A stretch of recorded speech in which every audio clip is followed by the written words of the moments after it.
All right. We will open this meeting at 9:07, our first meeting of the year. And our roll, we have everyone except Linda, I believe. Is that correct?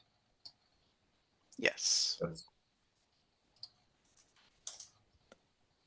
I don't show video for Joe, Jean, or Dan. They probably have it turned off. Oh, there's Dan. How do you turn it on? Hit the button. Which, oh, wait. Lower left corner video. There you go. Okay. There she is. I think I liked it better the other way. Well, you're outvoted. All right. Item number 1 is the approval of today's meeting agenda. With that slight change, the markouts on which item is that? Where we crossed off 2 items. I think they're already marked off on the agenda. So Wait a minute. I don't know what you're speaking about. We had one item that you crossed off 2 of the.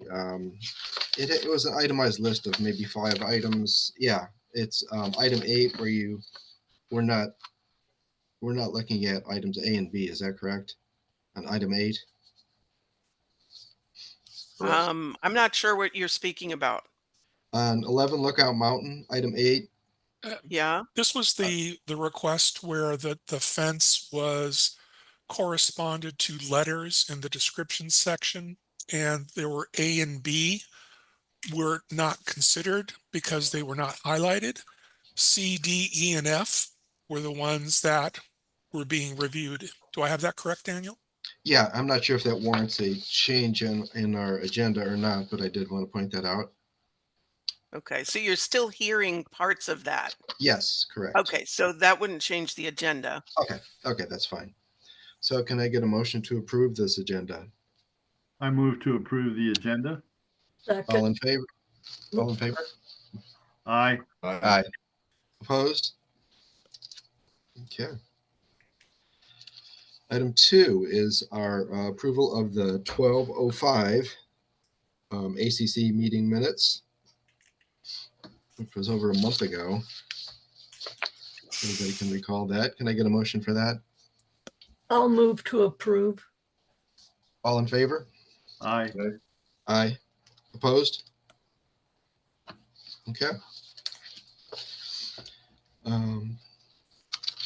Yeah, just a quick note before we jump into our guests. I did want to point out that, this is January now, so we are looking at, as Chad pointed out, we're looking at our new policies. And I think the board doesn't consider these policy changes as a big milestone or a big change.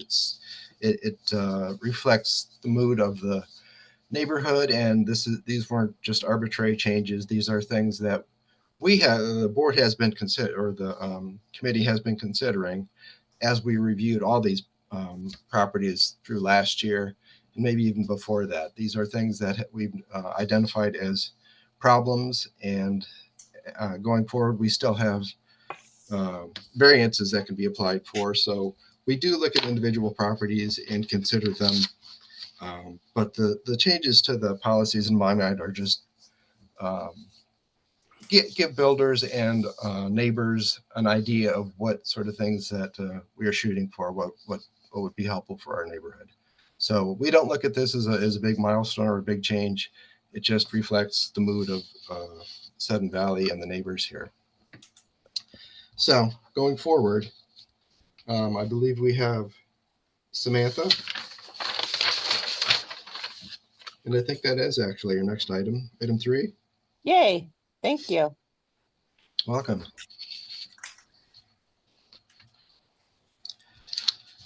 All right, this was for a deck. Does anybody have any comment about this application? Does anybody have an objection to this application? No. Would anybody like to make a motion for this? Just a quick comment that the original one was an in concept and we approved that. We did visit this site and I think it looks really good. Plan A. Yeah, this is something we would really look closely at, and we appreciate the iterative process of this application. So you got kind of a sense of what we look at and what we would not like and what we do like. And in working with us, I think this was a very successful application. But you know that's kind of a big structure to put in your front yard, and it's very visible. But I think the plan is a good one. And I think the whole committee feels that way too. So can I get a motion for this? Motion to approve item 3, 8 Birdie Lane exterior alteration request as submitted. All in favor? Aye. Aye. All opposed? Okay, thank you, Samantha. Super duper. Thanks, guys. Have a great day. You too. You too.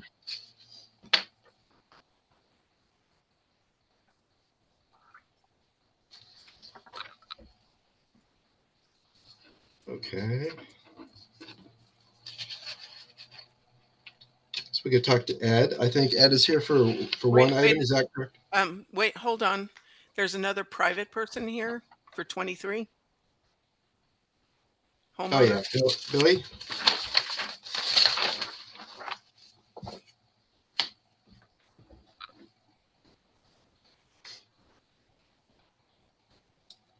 Billy, are you here? Oh, yes. Yeah, I'm here for 7 High Cliff Lane. Okay. That is item 23.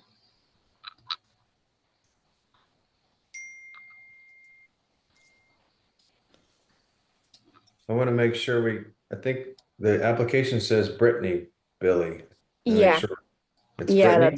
it's Brittany. Okay. Okay, yeah. I think we had some questions about this deck. Is that correct, committee? Are we doing 23 now? Yes. Thank you. Yeah, I think the question was, where does it lay in relation to the yard? I mean, the fencing itself doesn't look like a terribly big footprint, but it wasn't really clear as exactly where it was going to go in relation to the property lines and setbacks and so forth. So I think we wanted more clarity on that, more of a description of the lot and the relation of the fence to the lot and the house. Yeah, so Go ahead, Billy. the fence would come off of our deck. It's more of just a dog run to contain the dogs so that they can use the restroom, so it's not in our front yard. And with the property line, we looked and it was within our property line. And we tried to keep it as tucked back as possible too, so that it wasn't anywhere in the front of the house. So Which side is the front of the house? the street side facing the house. So the fence is in the back of the house or on the side of the house? It's on the side of the house. Okay, so the drawing that I'm looking at, the street would be on the bottom, correct?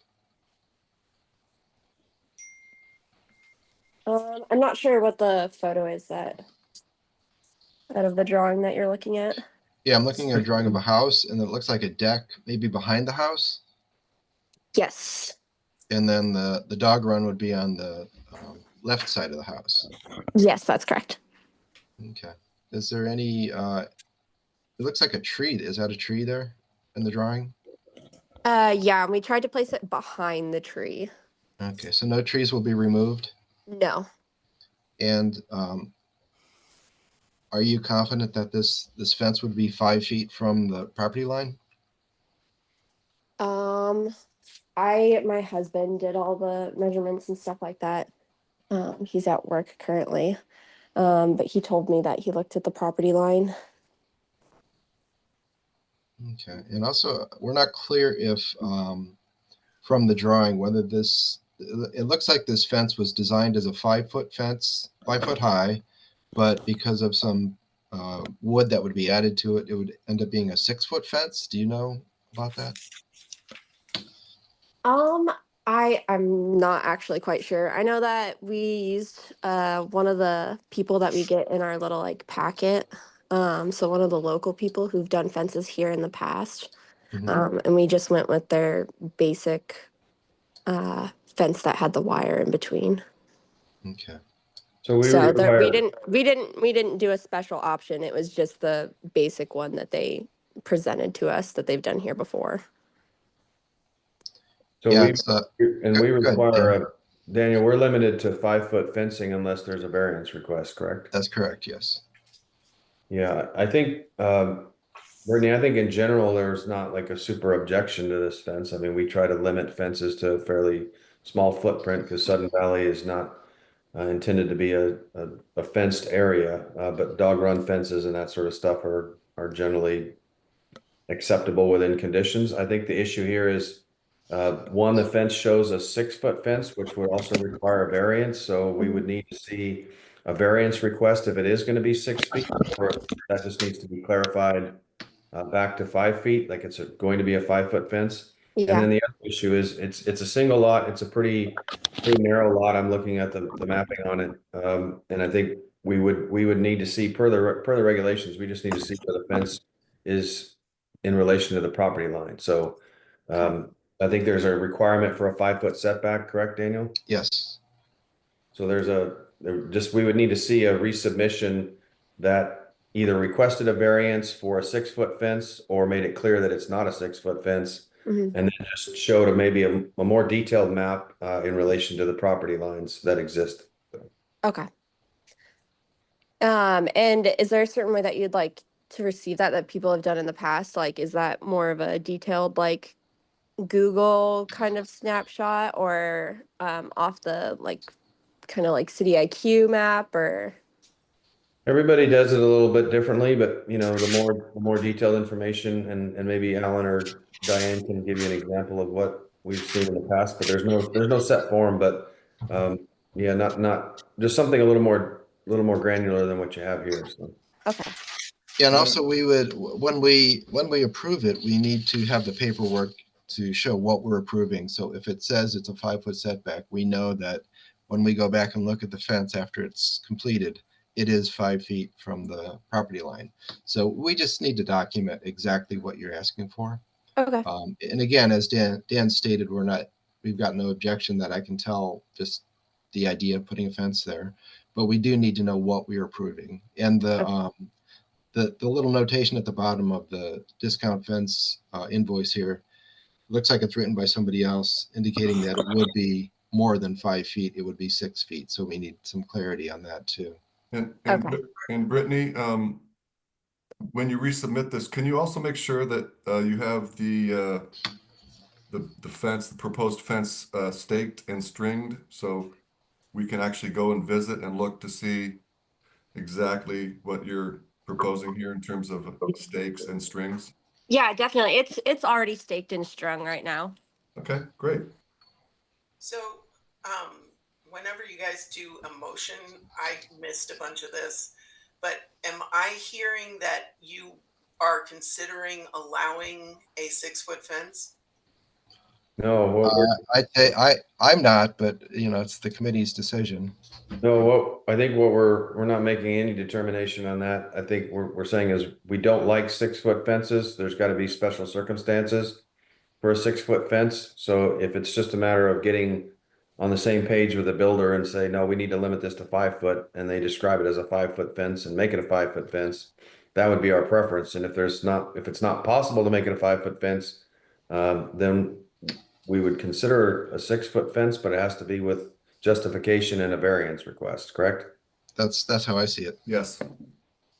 Yeah, and we don't have any specific request for it to be 6 feet, so it would probably just be us contacting them and telling them to do 5. Yeah, that would be my recommendation. It'll be a lot smoother the next time, Brittany, if it's not a 6-foot fence. So sounds good. Okay, so That was a bit of a red flag. So I think what we'll probably do is deny this as submitted and ask you for clarification and a variance if necessary. Okay. So can I get a motion? I'll make a Sorry, go motion to deny the request based on the lack of clarity on the property lines in relation to the fence, and then also the 6 foot, the designation as a 6 foot fence, and just let the record show that we would welcome another submittal that clarified both those items. So, All in favor of Dan's motion? Aye. Aye. All opposed? Okay. Thank you, Brittany. All right, thank you.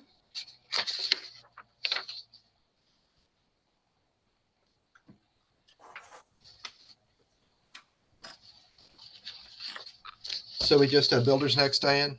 Correct. That's Ed? I don't know what 41 Maple Court is. Ed is here for item 10. Is that correct? 22 Hillside Place? Yeah, that's correct. Do we want to clear up what 41 Maple Court is? I can clear that up for you guys if you'd like. Sure, why not? Clarity is always welcome here. It's not on the Not agenda. on the agenda. Yeah. I guess it didn't make it to the agenda, even though I submitted a month ago, before I submitted the new construction application. But anyways, for 41 Maple, we're wrapping that one up within the next few weeks, and I would like to basically, because of the windstorm that we had, we would like to add a small propane tank as backup fuel. And it's going to be a small one. It's going to be on the left or the north side of the house. It's going to be on that wall, along that wall, right next to the wall. That's one of the things that was for 41 Maple, and another one was painting the exterior and garage doors black, just because the house looks incomplete for some reason. So we just kind of looked at it, talked to the neighbors, and that's kind of the solution that we came up with. Those are the two things for 41 Maple. All right, we'll review that when it comes before us. Thanks for the heads up. Can I just say something here Yes. Did you get an email confirming that 22 Hillside was on the agenda? Hillside or Maple? Ed. So for 22 Hillside, I did get an email from Alan, I believe. Right, and stating it was on the agenda, correct? Correct. Yep. For review on 1/9/25. Yep. But you didn't get one for 41 Maple, correct? I have not. No. Okay, so that's your clue right there that something had fallen through the cracks. I see. Okay. I'm looking around and I'm not finding anything for 41 Maple, so I apologize if we missed it, but that's fine. I'll resend. Yeah, I'll resend everything. If you guys could look into it, sometime soon, I'd really appreciate that, just because it'll be on the next meeting, Ed, on the 23rd. On the 23rd. Okay, okay. Sounds. As long as you submit it and we receive it. Okay, we might be able to pull it off if you guys can take care of it on the 23rd. Okay, sounds good. I'll resubmit, Diane, and I'll make sure you get it. I'll double check with you. Yeah, always make sure you get a receipt, the confirmation that you're on the agenda. All right, understood. We'll do. Sorry for Edward, whatever part we played in that. That's fine. Edward, may I ask, do you work for SW Movement? What's your role? What's your role here, please? I don't work for SW Movement. We work together. SW Movement is my builder, and I'm more of a project manager. For a dental cleaning. Correct. I was wondering if you could come in at. Can we mute Joe getting somebody's dental appointment? Say that again? I muted it. It's good. Okay. Thank you. Ed, can you say that again? There was some crosstalk. We couldn't hear you. So who do you work for? What's your role? Okay, so SW Movement is my builder, and I'm a project manager, if that makes sense. Great, thank you. Okay. Joel, can you talk us through this one, please? Yeah. Can you hear me? Yep. Okay. Yeah, there's two of me on this meeting. because the computer audio is not working, so I had to call in on Quick the phone question. here. But Are we I back should to Hillside? Are we back to 22 Hillside now? Yes. Okay, thank you. Okay. Sure. So, but I still can share my screen. Oh, that's good. Let me get things up, set up here.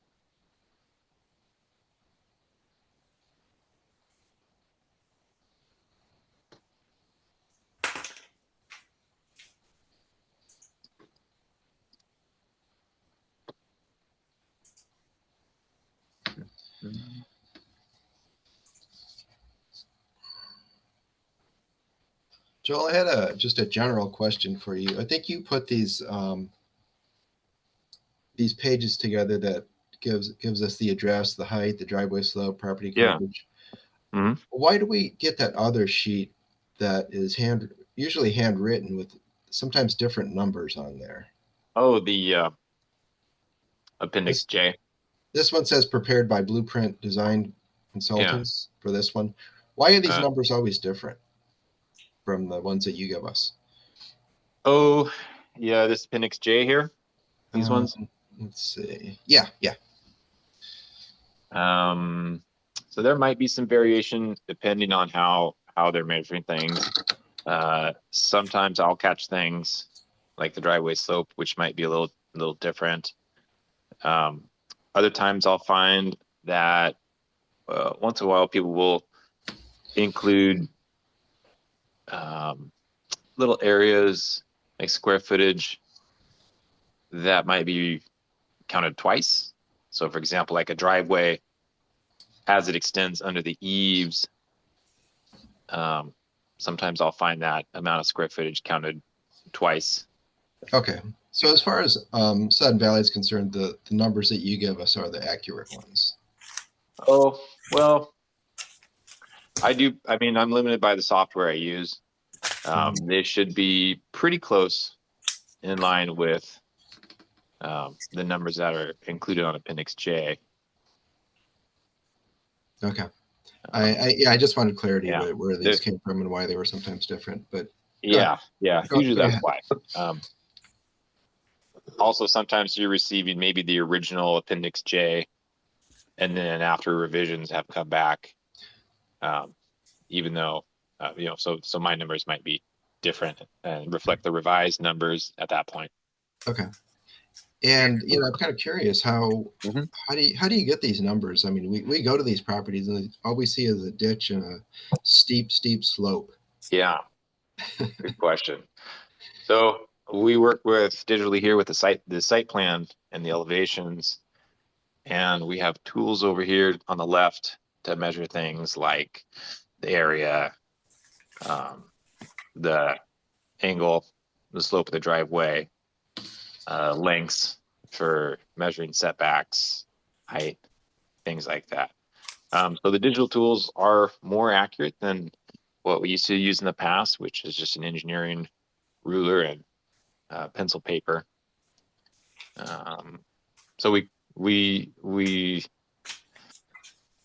let's see, so it helps to save time and money and be more accurate. Okay, that's very helpful. We were out there trying to measure slopes and trying to determine how some of these were actually even possible. So go ahead. And all the measurements and numbers and anything we're looking at is based off of what's provided from us by a surveyor and then a designer. So sometimes when we're measuring slope and trying to measure the angle of slope, it's easier to just look at where the elevations are. Okay. So Thanks, for example, on this house, one of the comments I made was that the driveway appears to be too steep on the north side. And, yeah, that's an understatement. Yeah, well, because what happens is maybe the driveway measurement is taken from along this south edge of the driveway where the edge of the road, the edge of the pavement is 500 feet elevation. But when you move down, and so maybe they're within or at the driveway limit at that point. But as 22 Hillside slopes downward, as it moves northward, down here at the lower edge of the driveway, right, we've lost maybe now almost 4 feet of elevation. And so to go up to that same, the same elevation of the garage, right now it results in a steeper slope. So we'll catch things like that. That's one of the things we caught with this one, and I let Ed know. And he said, "Oh yeah, thanks for catching that." They have come back with revisions, since the meeting, just due to the holidays and illness, we've kind of had delays in these reviews. Sure. So we do have some revisions back on this one. Okay. Let's see, what else did I put in my notes here?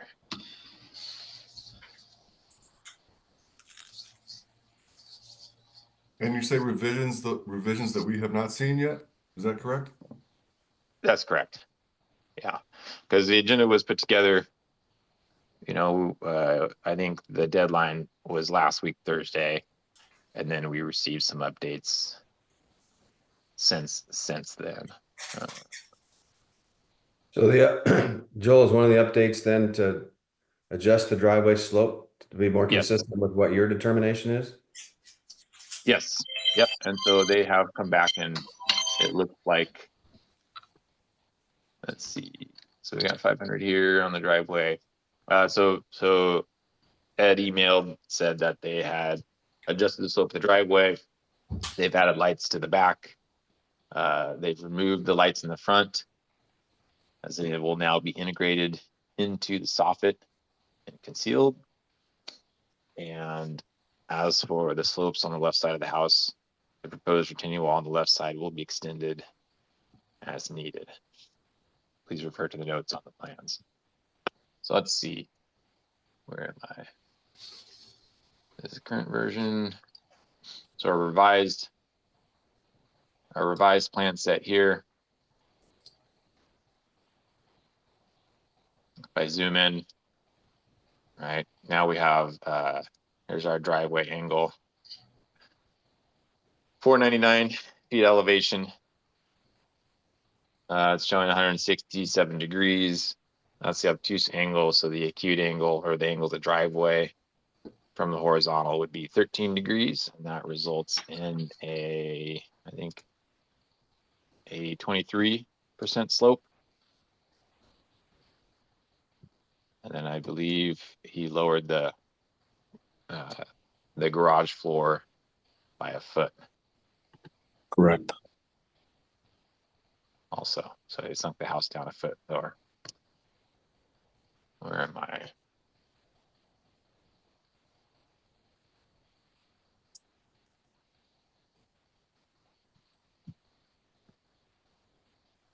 Another notes on the plans: additional trees at the rear and the left side may require removal due to the proximity to the foundation excavation, potential risk of root damage, and creation of hazardous trees. So there were some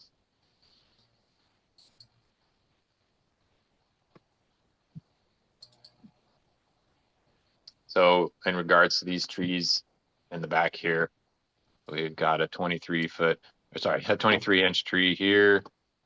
We may have another one back here, a 17-inch that may be impacted by the construction of this retaining wall. I'm pretty sure that this 23-inch tree will probably require removal. There's another 15-inch tree on the south side of the home here. I'm unsure about if this 20-inch tree by the driveway would need to be removable. It's only, and we can measure this, approximately. I know it's only maybe 8 feet from the edge of the driveway.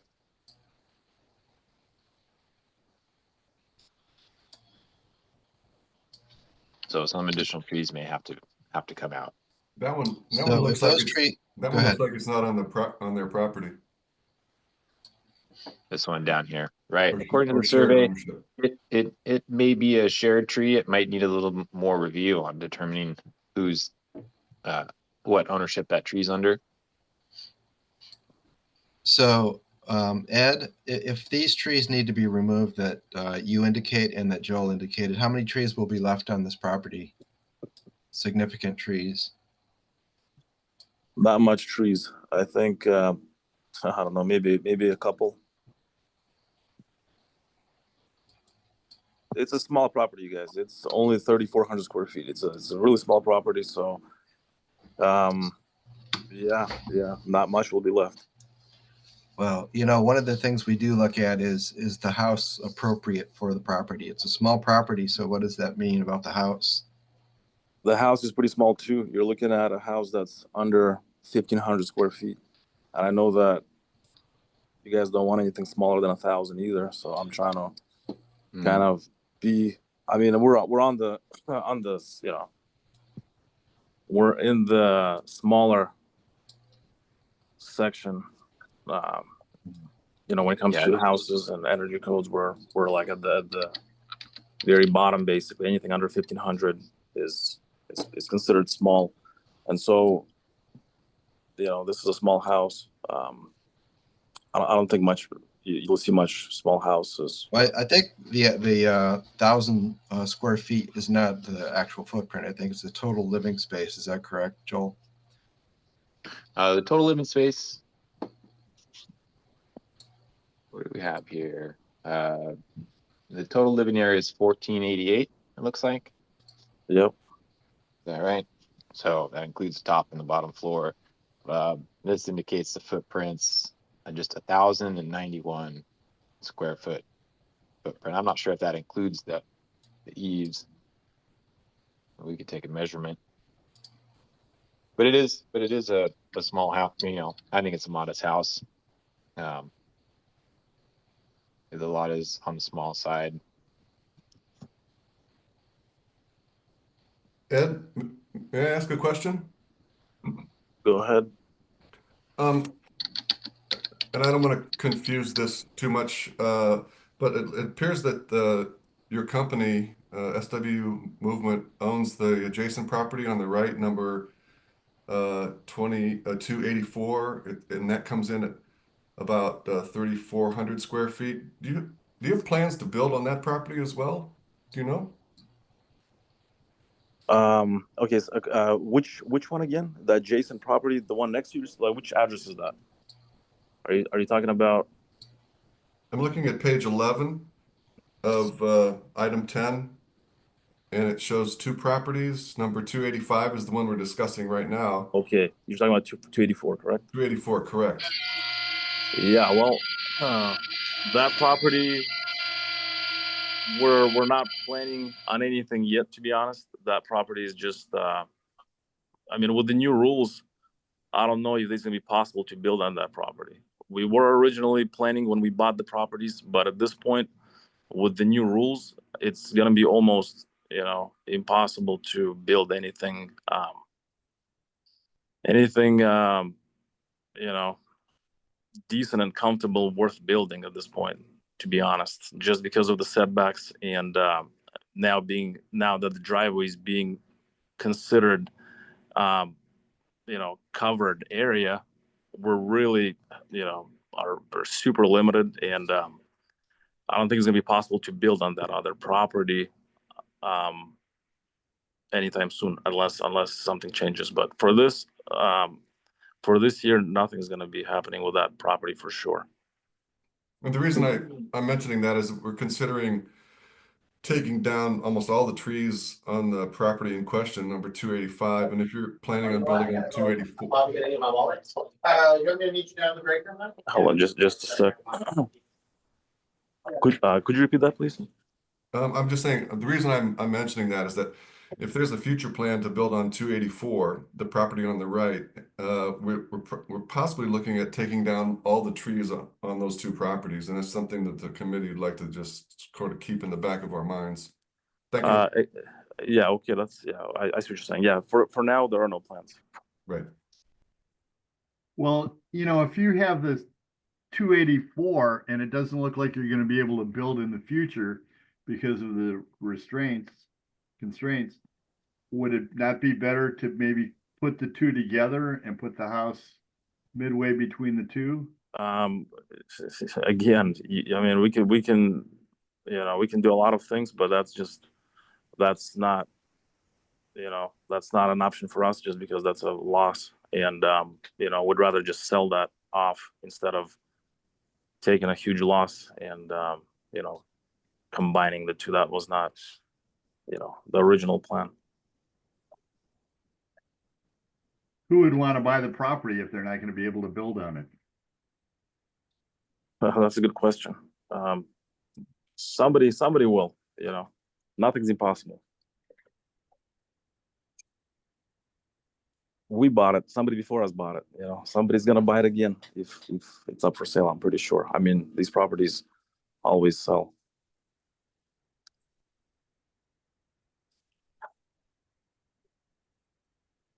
Well, we went out and looked at this property. So, I mean, if there's additional things that have been submitted since then, are we being asked to make a decision today on this, Daniel? Or do we have to look at the additional submittal or like an updated submittal?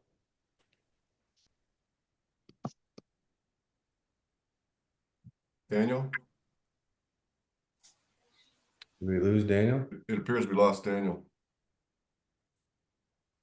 I would hazard a guess, Dan Fink, that since we don't have the current information, it was submitted after the deadline, that we should just deny this and wait for the actual submittal with the actual details. Otherwise, we get into this really loose, goosey place where we're approving something that we don't actually have the information in front of us. So, for instance, other things like, oh, never mind. I would like to really see the exterior lighting plan. I would like to see an updated tree plan, given what we just discussed about additional trees needing to be taken out. Certainly want to see the new driveway slope in a document, documented and so forth. So I think this, my feeling is that this submission is not ready for prime time, and I would deny it. So I would agree. And we went out and looked at this site. It is a very small site. It's an extremely steep driveway. It was mentioned, this would not pass muster under the new requirements, which I think we look at this and say this was submitted a few weeks ahead of time. That doesn't mean we don't look at all those conditions. I think the driveway slope is too steep for this property, given that it's such a small property. If you have a larger property, a steeper driveway actually makes a little more sense because you got a little more room to maneuver on it. This is going to be one of those where you got a small house, very steep driveway. We already have a problem in Sudden Valley with these steep driveways that people just don't use their driveways in their garages. They park out on the street, and we don't need more of that. So I would also add that the road right in front of that property is not flat. It's also got an incline to it. Yeah, this is going to be an extremely challenging property to try to navigate from a homeowner standpoint. So I don't know. I would have to have. I'm back. Sorry about that. We were just talking about the fact, Daniel, that there's additional information that has been submitted that we haven't been able to review. So, we're gonna have to I heard most of that, and then take it up again. And one of the things I want to make sure doesn't go unaddressed is this driveway slope. So it's, it may be touch or go within that 25% range, but it's still well above what the new requirements are. And that driveway, even at 22 or 23%, just doesn't fit the property. It's going to be one of those. Yeah, I think this would straight up and down driveway. This would definitely come under careful scrutiny, even with before our new numbers. We do have precedent where we did not allow driveways like this, and if we, there's always some mitigation even beyond the 20% that we would need some, raking of the driveway for texture or some rails or stairs or something. But those numbers are just too high at this point. We would definitely need to see that percentage come down from where it is. And we got issues with, I think Joel pointed out that maybe the slope was an issue too, and retaining walls might be necessary. Is that correct, Joel? Yeah, what I was looking at, what I was referring to, in my comments was let me hop over here because this is the submittal that you saw. So in this area, and this proposed finish grade here, exceeds the Sun Valley has a policy for 2-to-1 horizontal vertical slopes. It says they need correction by retaining wall if they are judged to be unstable. So I said there may be retaining walls need in this area. At least this short section in the front left corner of the house, if it is too steep. So I think what I'm gathering from what I heard from Dan, and I think John mentioned it too, that we need to maybe look at the final drawings of what is proposed for this property. Because if we're approving something, we need to sign the documents that we're approving and say, yes, this is good. And at this point, we're not seeing that. And the driveway is a big concern. This is something that our neighbors in Sudden Valley are complaining about, these really steep driveways. And we see these properties don't sell as quickly with these steep driveways. So I'm not sure why they keep coming back, but they are dangerous. And some of the roads that, I don't remember if this is one of the roads, but a steep driveway going down into some of these roads is just an accident waiting to happen on wet or snowy driveways. It's a problem. It's a serious problem in Sudden Valley, and we're trying to mitigate that. And that's why we're changing some of these numbers on the driveway slope. It's a concern. I So agree. I agree with Daniel, and I'd like to mention that I don't see a water and sewer plan, and also I don't see a stormwater plan, at least in the submission that we have. So those are two outstanding questions in my mind as well. Yeah, that's all done as well, and I provided that. And if you guys need more, I can provide more. That's all been taken care of. And also just to kind of remind you guys that the driveway is a little steeper on one side, but it's below 20% on the other side. Again, we're just working with what we have. I mean, these lots are not perfect. They're difficult lots. We're limited, and we're just trying to work with what we have. And so we're not trying to cause issues or accidents like you mentioned because of the steep driveways. That's obviously not the case. This is just what we got to work with. And if needed, you guys want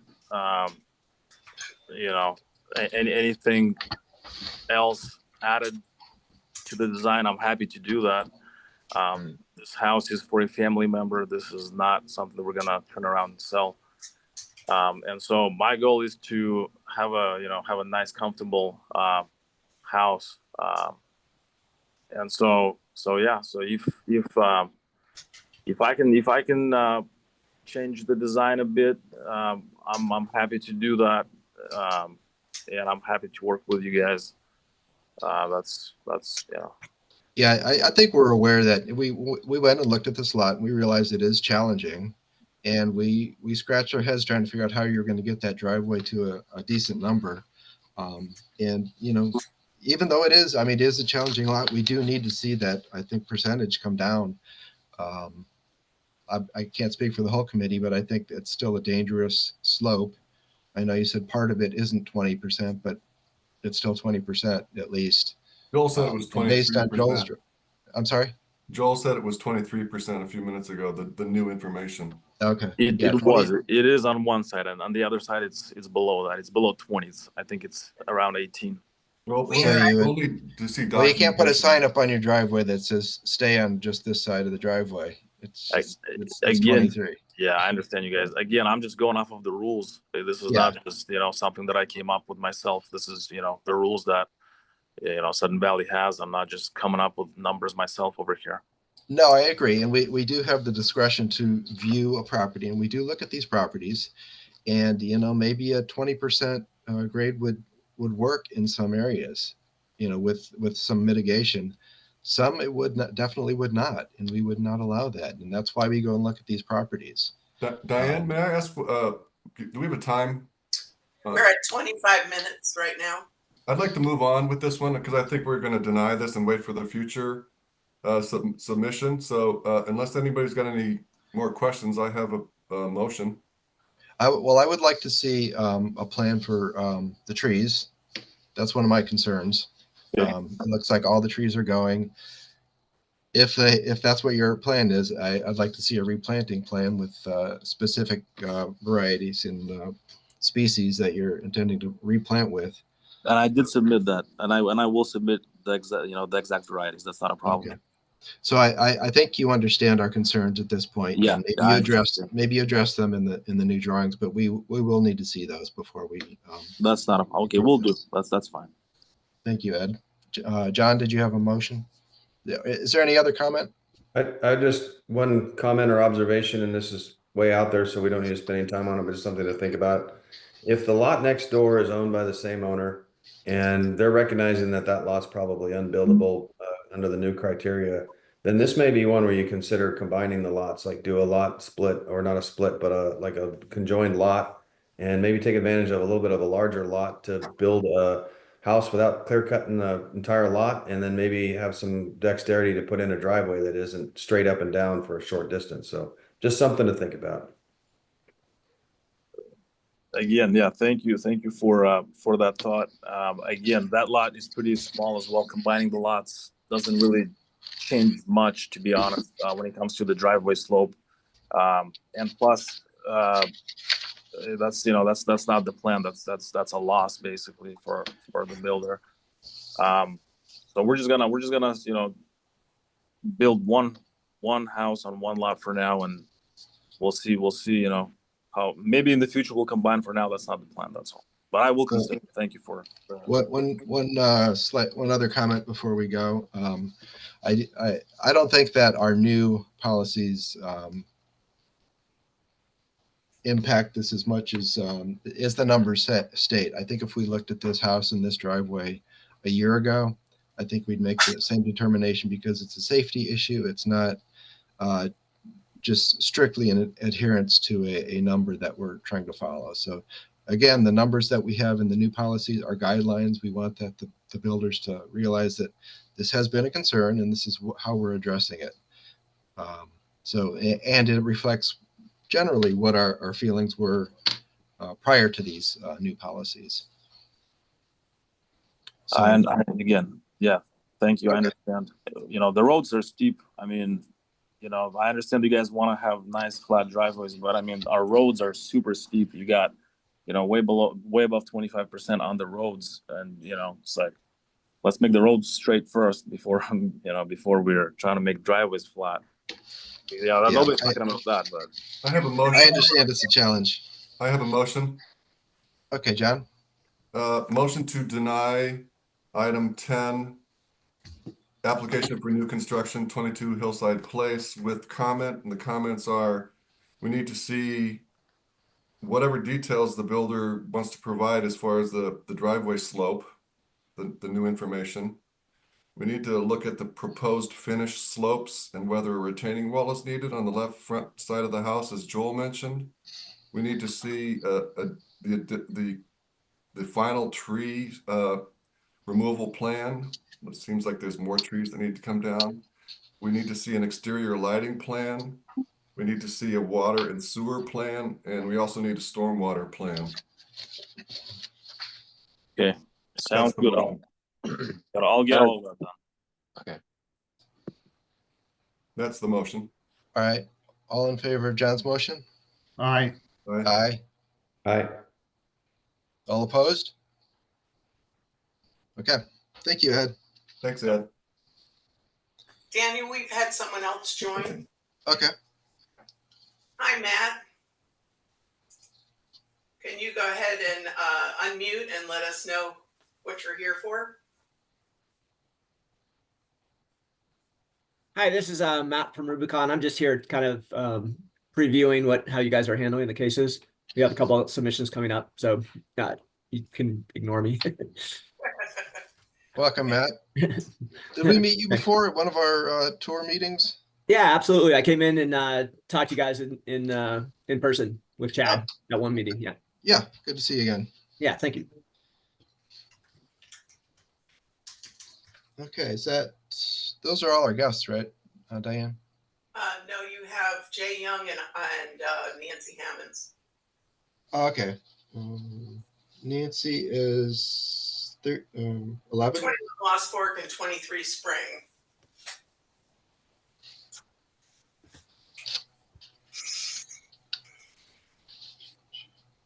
Lost Fork, yes.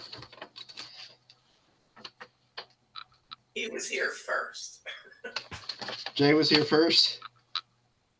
He was. Item 17. 22.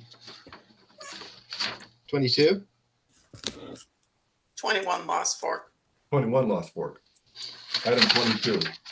How could you forget 21 Lost Fork? That's right. Favorite house. I'm sure it's Jay's favorite house too. I wish it was. It is simply not. But I am very excited that we are getting close to completion, and that's the best news I can give. So, yeah, I'm here today. As you know, it's propane tanks location change, and I just want to underscore that this change was driven by Yacht Propane. And we've been following their lead on their preference of where they want the tanks, and just trying to meet what they want. Originally, tanks were scheduled to go underneath the deck. At the time, there was no problem with that. Everything was totally good. But apparently the code has changed, and even though you can bury tanks, you can't place tanks under an enclosed deck any longer. And my understanding is that code change took place sometime during when this plan was approved, and now. So, yep, just Is that for following their Vanderbilt. access, or is there another reason? I'm sorry, what's that? Was that for their access, or is there another reason why they can't do that?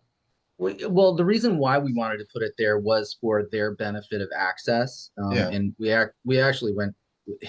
It's super disappointing because we engineered this really cool like the side of that enclosed deck actually opens, and like it's perfect access for refill and installation. But it simply wouldn't work. And the reason why is because apparently the requirements have gotten a lot more strict. Not only Yacht Propane, but I've talked to Northwest Propane. They're getting a lot more picky on what they're going to allow for installations. I mean, and this is one of them. No, and this would be probably beneficial for you guys, but propane tanks, they simply will not install them, even if it's approved, if it is under a deck, unless that deck is like fully opened and like with ventilation, and that's the issue. Apparently, if there's a leak, because propane is heavier than the air, it just sits under there, and if there's an ignition source, like I don't know, somebody like is grilling on the deck or whatever, yeah, I think you get the picture. But so that's why they won't even allow propane tanks to get installed within 10 feet of heat pumps anymore, because the regulations now consider a heat pump to be an ignition source. So if it is on the same side, it has to be like more than 10 feet away, and there's other tricky things about it. So anyways, the location was driven 100% by Yacht's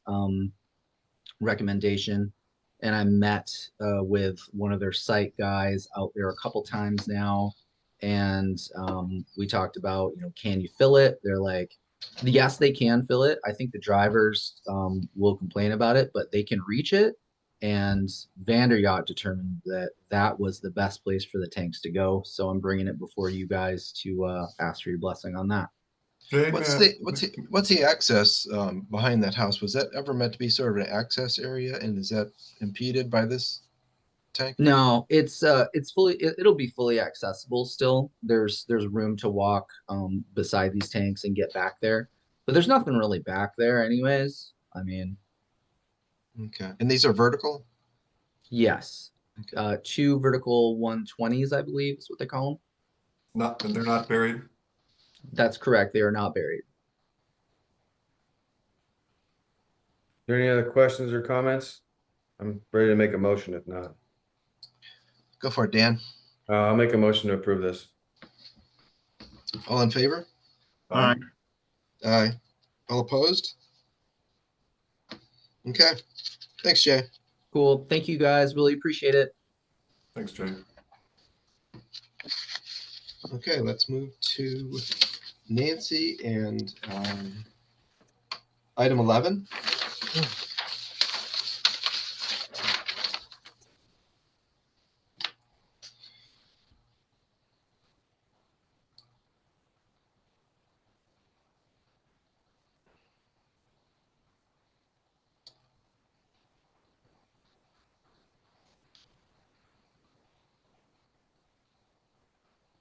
Nancy, are you there? I am here. I was trying to talk. I guess I got muted somehow in the process. Can you hear me now? I can hear you. Oh, good. Thank you. Okay.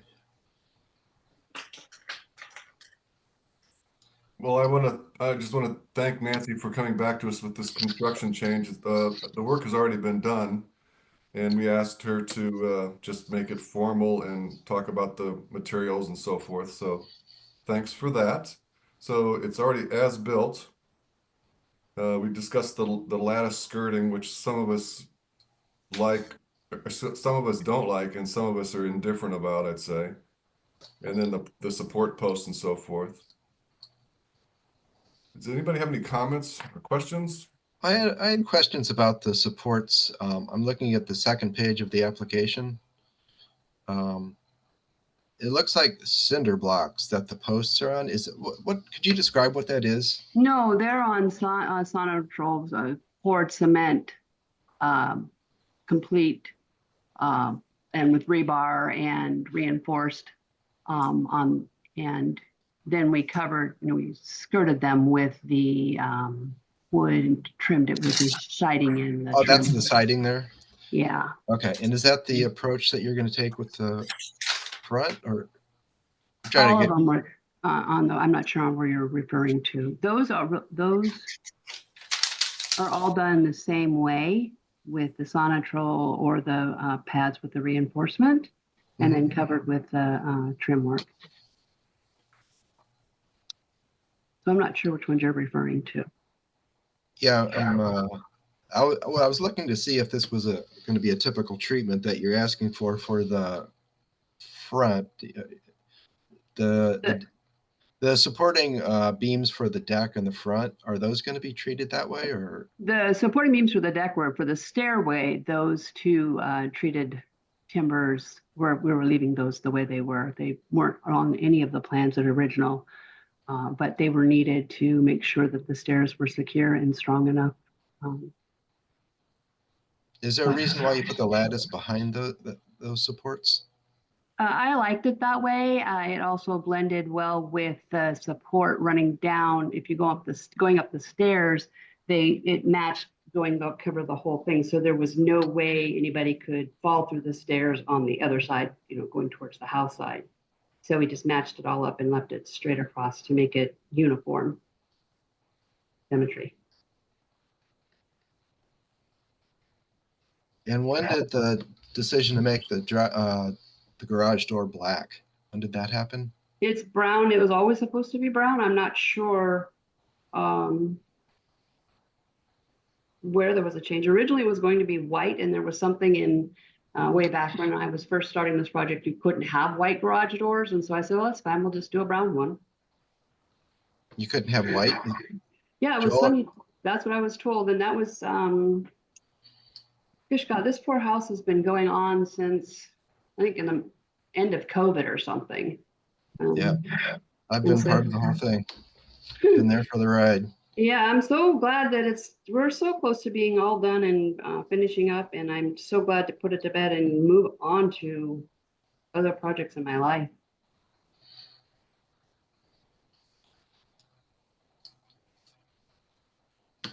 Does anybody have any comment about this? Just the original submission was for this new construction is August 17th, 2023. No, no comments from me. Oh, for this actual construction request, change request? Is that what you're referring to, John? The construction request? I'm talking about the original application for new construction was approved on August 17th, 2023. Right, yeah. That's all. And Nancy, was this stairway designed this way originally, or? Yes, Okay.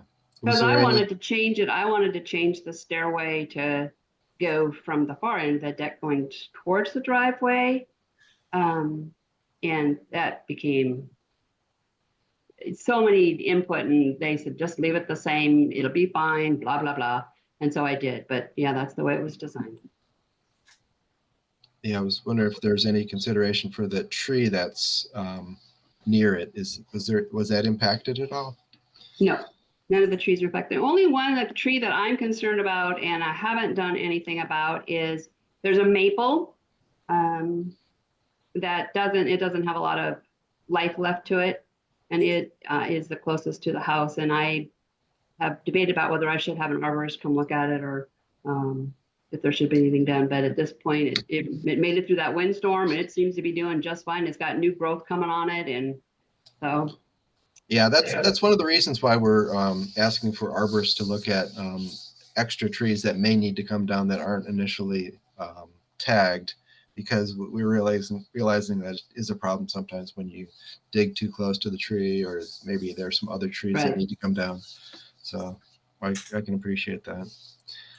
Any other questions about this property? I have a question on the stairway. There's railing on the front. What's on the back side of that? Does it have the house? No, it has a handrail. It has a standard bread loaf running bottom to top all the way up.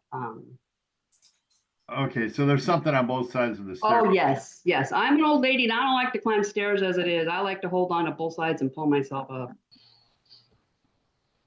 Okay. I do, I'm looking at the comment came up about the garage door being brown, and Sun Valley does not have a policy against white garage doors. The policy is only that the garage door shall be the body color of the house unless otherwise approved. So there are white garage doors. They are pretty commonly approved. Yeah, I had a white garage door on Somerville. And it was during that, it may have just been the committee themselves who didn't like white garage doors, because at that point they didn't want you to paint houses of certain colors, and they weren't actual rules, they were just preferences. And I did come before the committee back on that one. That one was pre-COVID, so probably 2019, and asked to keep the garage door white. So when I was doing this one in the original comment, I said, is that still an issue? And I just remember saying, whatever, I'll just do the brown door. It wasn't a thing with, I didn't have a big deal with what color my garage door was. So.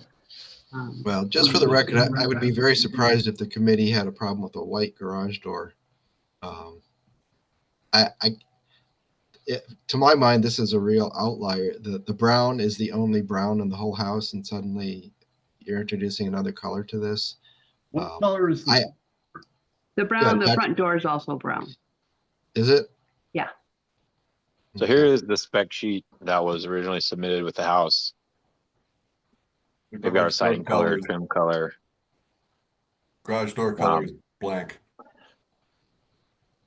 I don't even see the garage door. Oh, there. The accent. Oh no, that's the roof color over there. So the garage door color, it's left blank, which usually according to the policy would be matching the siding and the body color. But it says garage door and front door. Yeah, and they're both left empty.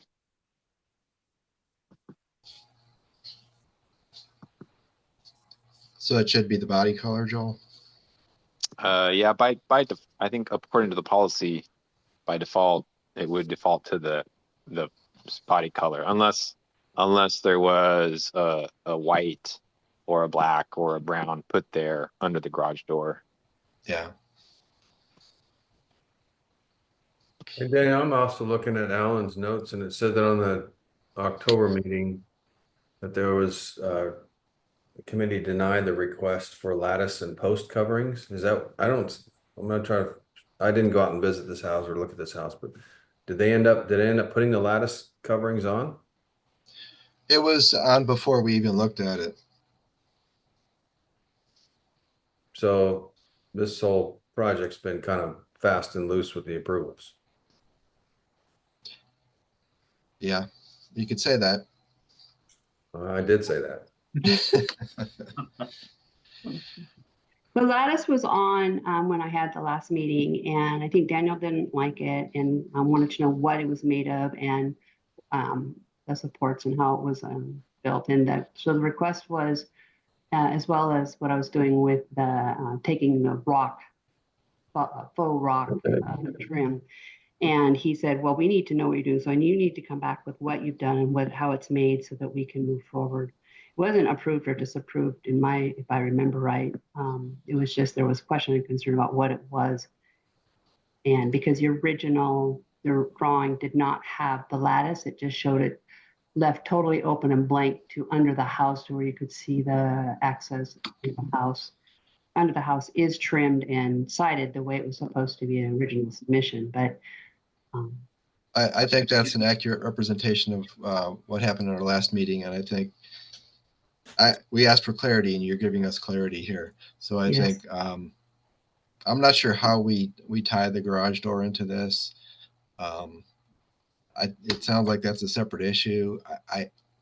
I've had a lot of comments on the garage door and how people like it. They think it adds character and class. It doesn't. I actually like it. I was concerned when I was doing it. Like I said, I prefer white doors, and I just remember the comments from the Somerville and what was going on, and so I didn't fight the white door issue. I just put the brown door on. I'm surprised there's no submission on when I originally put it in. That on the front door and garage door matching that on the submission sheet. I don't know if the colored chips didn't get added, didn't get taped on there right. I honestly don't know what happened there. Well, you can see I taped the color swatches with the rest of the house on that submission form. So I'm not sure what happened. All right. Well, in my mind, this is a departure from what was presented to us, because I would say by default it would be the body color then, and it is not. Well, my other comment is that the brown door was there when you guys came out the first time on the lattice issue and on the framing. And so when I was filling out all the information that we needed to have this conversation today, I was trying to address the issues that you guys had. And the brown door wasn't an issue at the time. So I didn't ask again for you to, look at the brown door. I didn't even know the brown door was an issue, to be honest with you. Just a point of clarity. I think the times that we were there, the garage door was up, so we didn't see what it was painted, what color was painted. Yeah, that could be true. The trim on the lattice work, that's the same color as the front door and the garage door? No, the trim on the lattice work is the same as the fascia boards, the gray. So gray and white.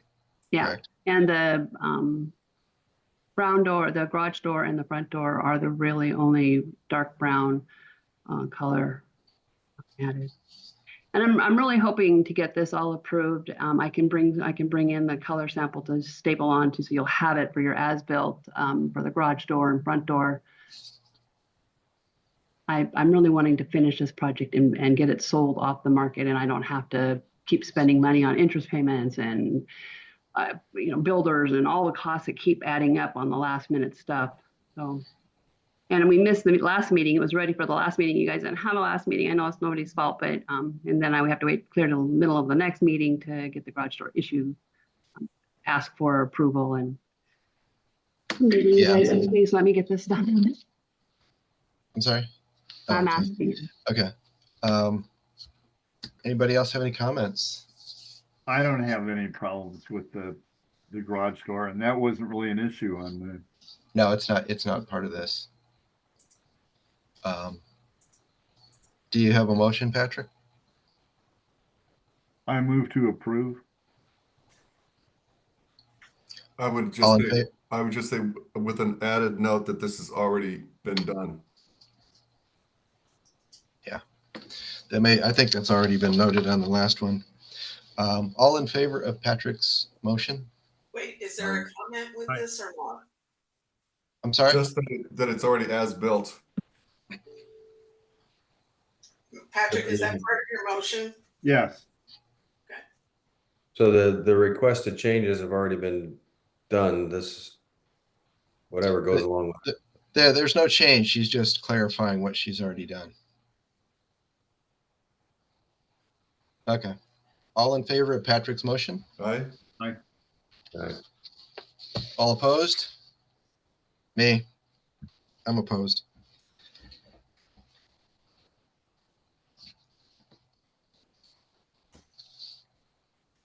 Okay, so majority. Majority, yes. All right, we're at 10:18, guys. Okay. Thank you, Nancy. Thank you. Do you need me to bring in a color chip to add to for the as-built, or are we good the way it is? I think maybe you should bring it in just so we have it on record. Okay, thank you. Thank you very much. Have a great day, guys. Bye.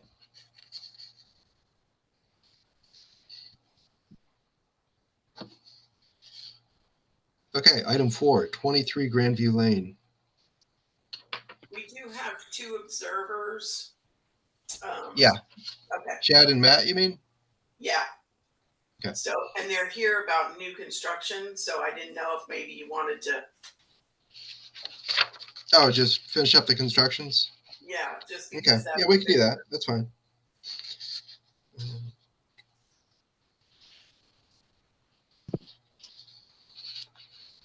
Let's go to item 21, 101 Polo Park Drive. Okay. Excuse me.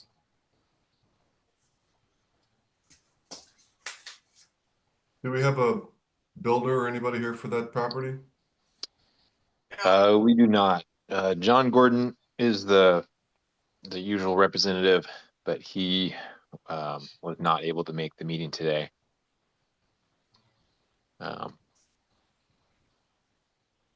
He said he might have some comments to submit, and I reached up back and asked, I think I let him know, yeah, let me know if there's anything you'd like to add, but I don't think I'll double check my email, but I don't think I had a reply. Let's see, let me get to the right pages here. 101 Polo Park, here we go.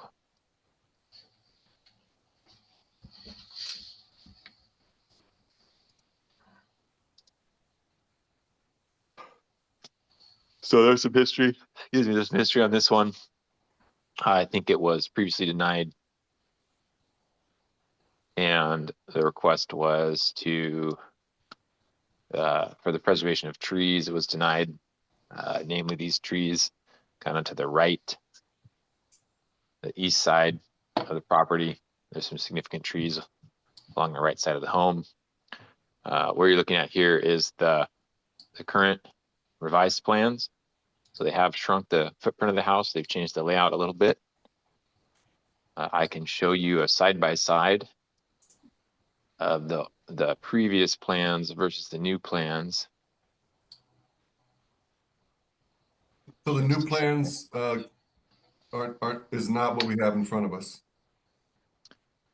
The new plans should be what you have. Okay. Just wanted clarification on see. that.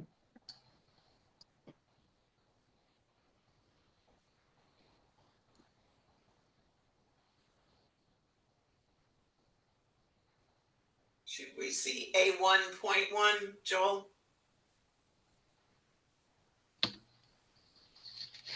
Yeah, what you're looking at here, A1.1, these are the current revised plans. It moves the east or the right side of the house. If you're facing the front, it moves that east wall inward, shrinks the footprint, gets it a few feet extra away from those trees in the front right corner.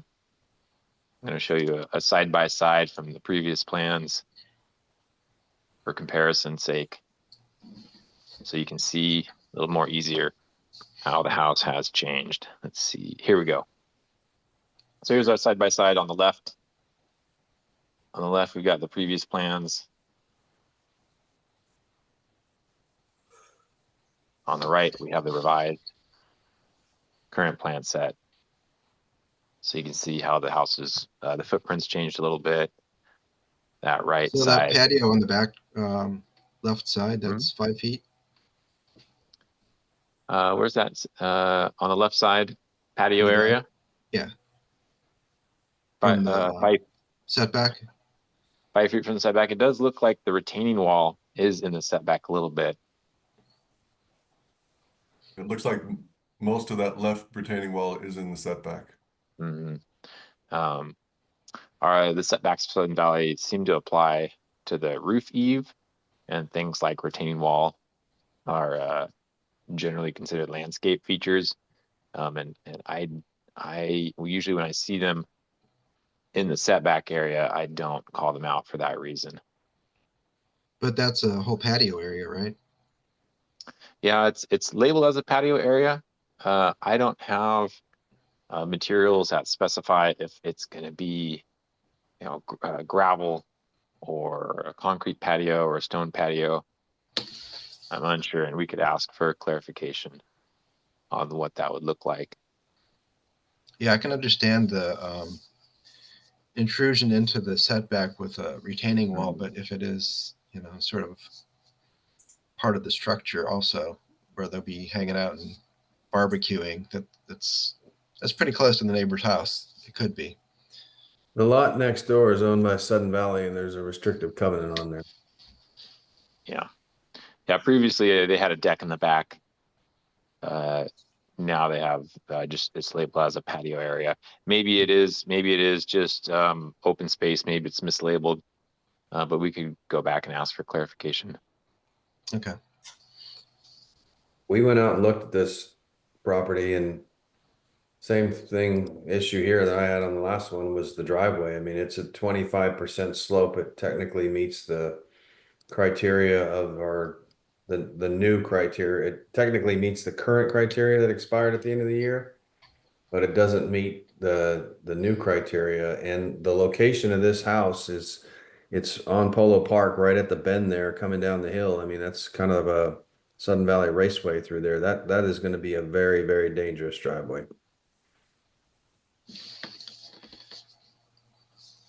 I agree. Yeah, 25 is a steep driveway. I'm not sure what kind of mitigation could be approved for 25%, especially on this road. If it were a road like the one I live on, where we get 5 cars a day, that's something we consider. But we had a hard time parking there to look at this place. And I think this is the one where there's a hill on either side, so cars were just zooming through there. That's a very dangerous driveway. Yeah, it is. We're gonna end up the same thing. People are gonna end up parking on the road, and most of the time. I went for a walk yesterday and observed steep driveways with the intention of observing steep driveways. And everywhere I saw steep driveways, there was cars parked up and down the side of the road, not in designated parking areas, just sort of half on, half off. So. Yeah, I think the driveway is a non-starter. I mean, 25% is just, I think that's not acceptable no matter what year it is or what your regulations are. In this location. In this location, exactly.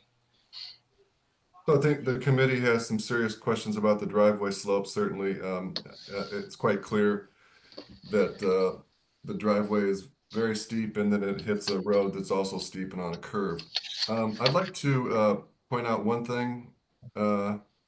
Page 6, there is the water access in the right front corner of the property, and it comes, and this shows 2 large trees. Looks like a 33-inch cedar and a 23-inch cedar, presumably. When we looked at that property, there's a bunch of trees there. There's more than those 2 trees, and the water access going right between these 2 trees, the trench in there is certainly going to impact the roots. So that's a serious concern that I have. Is this a page you're looking at, John?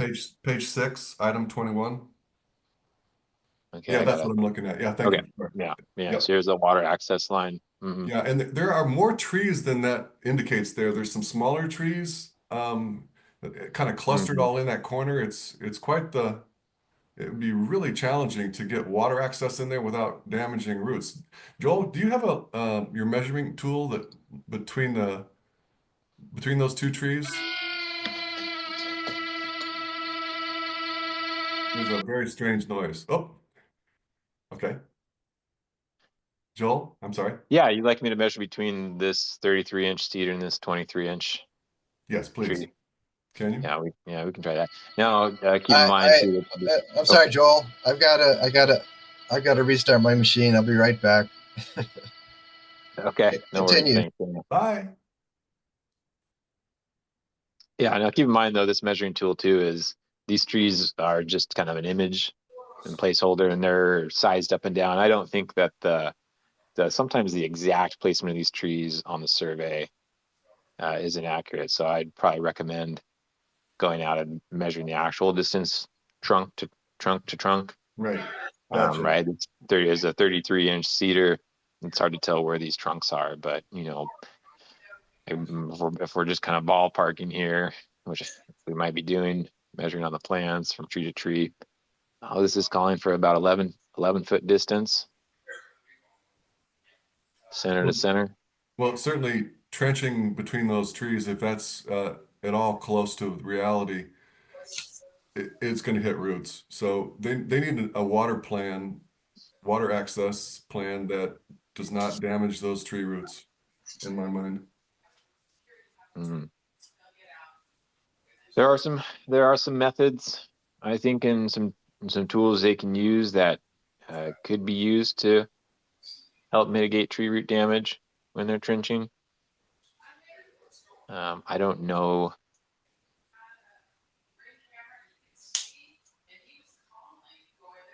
I don't know if I don't know. Maybe ACC would like to. Yeah, I'm not sure. Just to ensure to protect those trees that could be offered by the builder, but I don't know if it can be a requirement to say you have to perform it this way with these tools. Does that make sense? Yes, that makes sense. I think the emphasis is just to assure that those tree roots are not damaged and causing those trees to eventually die. You know, instead of going between the trees, can you go like parallel to the road and then just come straight down? You know, is it at a right angle to avoid those trees? Oh, I mean, maybe. I mean, there's a 30-inch tree down there as well. I can take a look at the. Sometimes these water meters, when the designer puts them in, they might not know exactly where they're located at.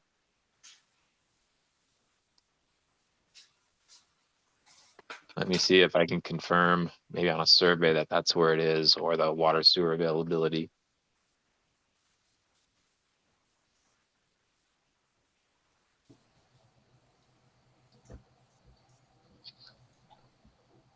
Can you guys hear me? Yes. Sorry about that.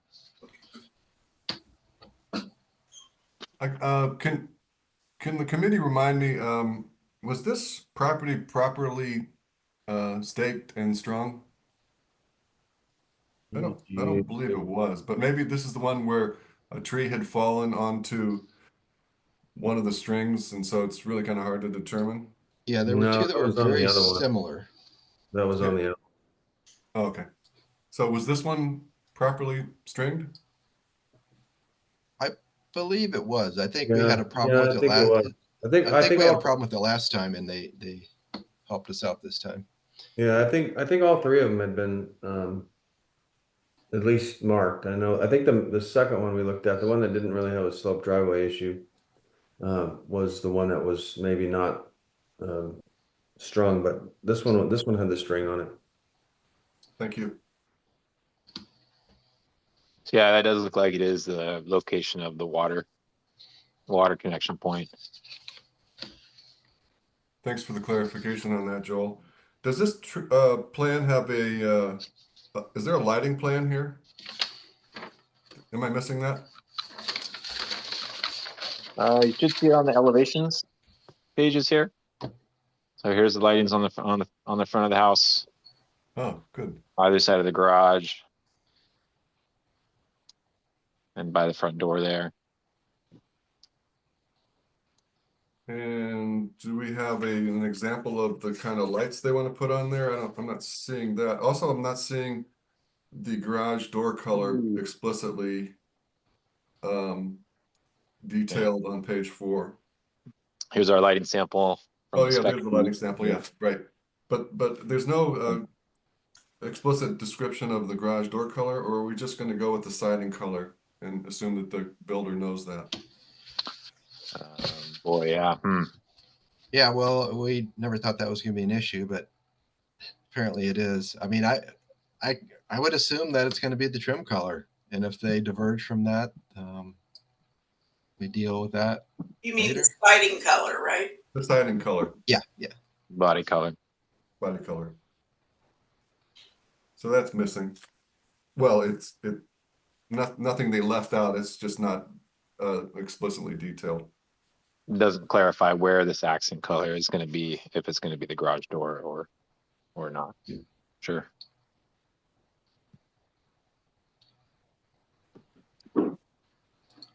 So where are we with this one? I mean, definitely the driveway is a big issue.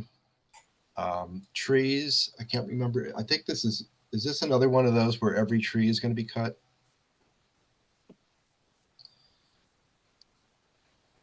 It looks like they made an effort to, yeah, this is one where they made an effort to save some of the trees by reducing the footprint.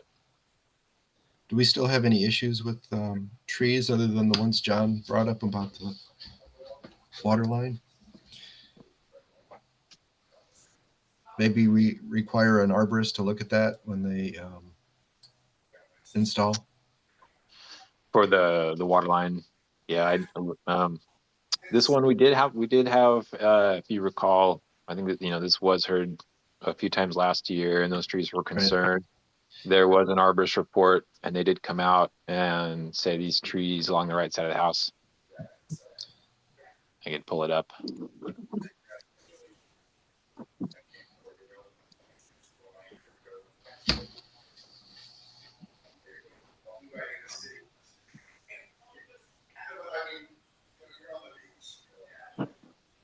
This was last year in July.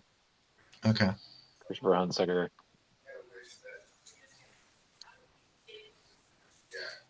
So his recommendation back then on the old house footprint.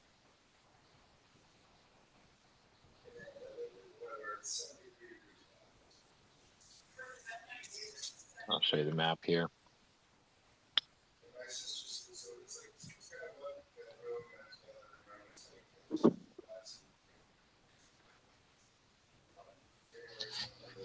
I was just noticing, does this kind of make the water line issue moot? Because those trees are recommended to be come out. Well, this is based off the old. This was based off the old house footprint. Oh, and okay. The house has been, the footprint has been redesigned and moved away from those 3 large trees on the right side.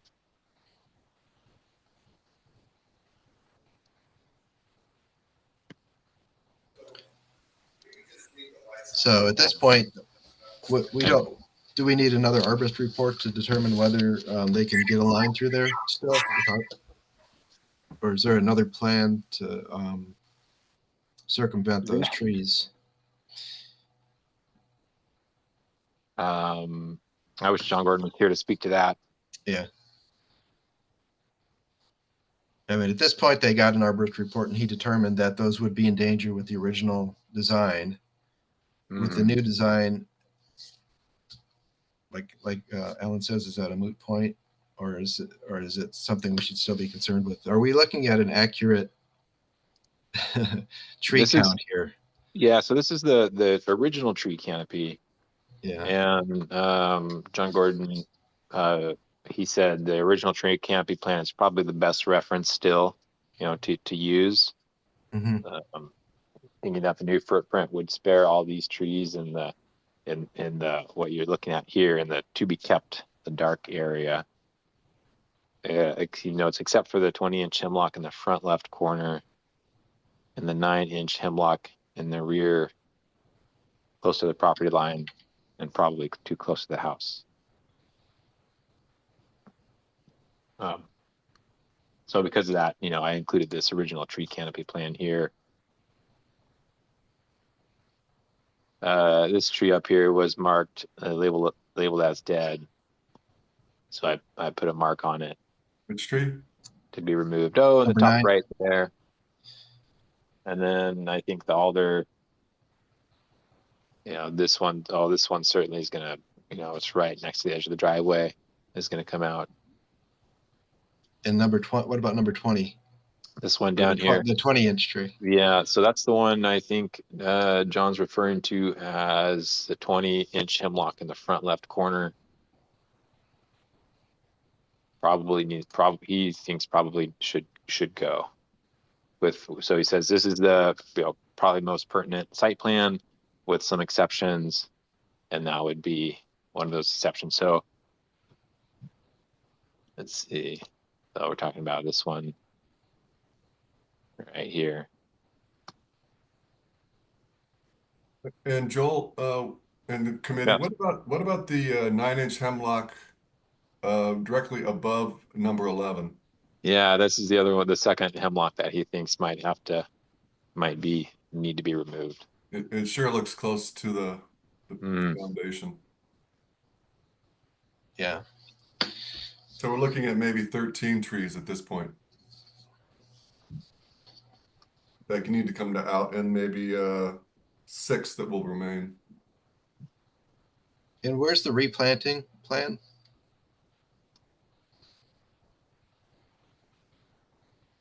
Do we have a request for a specific replanting plan or just a landscape plan? I would assume that the landscape plan would include some mitigation for all the trees that were cut. Let's get to it here.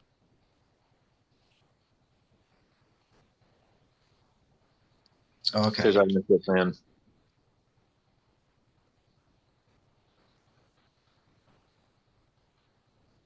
Okay, so I see that those 3 trees are there that we were concerned about on the right. On the right side. Mm-hmm.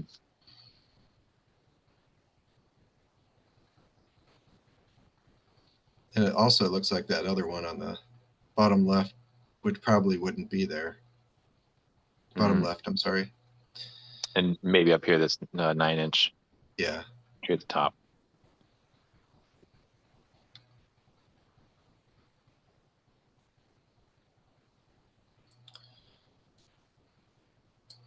So what does the committee think about this, what the landscape would look like after this place is built? Are we happy with that? Or, I mean, at this point, they're saying those trees on the bottom right will definitely be there. That's what the landscape plan says. Or do we need to make assurances with an arborist, or? I don't know, There's still going to be a water line there, correct? So, I mean, it still could be an issue.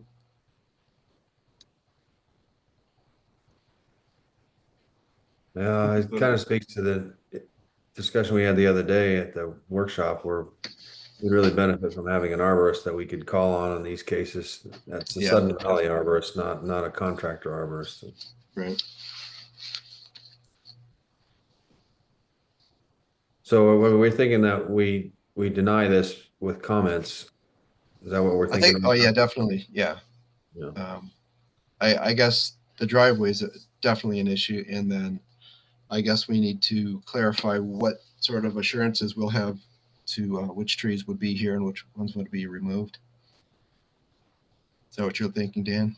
Yeah, to me, the driveway is like, if you can't resolve the driveway issue, then don't spend a whole lot of time on the rest of it, because at least from my standpoint, this is one of those lots that probably shouldn't be built on. The driveway is way too steep. It might be able to be mitigated if it was on an inconsequential street or not a busy street. But this is on a busy road, fast traffic coming down the hill. This is just not a good spot to have a steep driveway at all. So I mean, they are slated as buildable properties. Obviously, some of these builders have to get creative. This is not going to be a creative enough solution for us regarding the driveway. So that's still an issue. I have confidence that this builder will come up with something to make this a more buildable lot.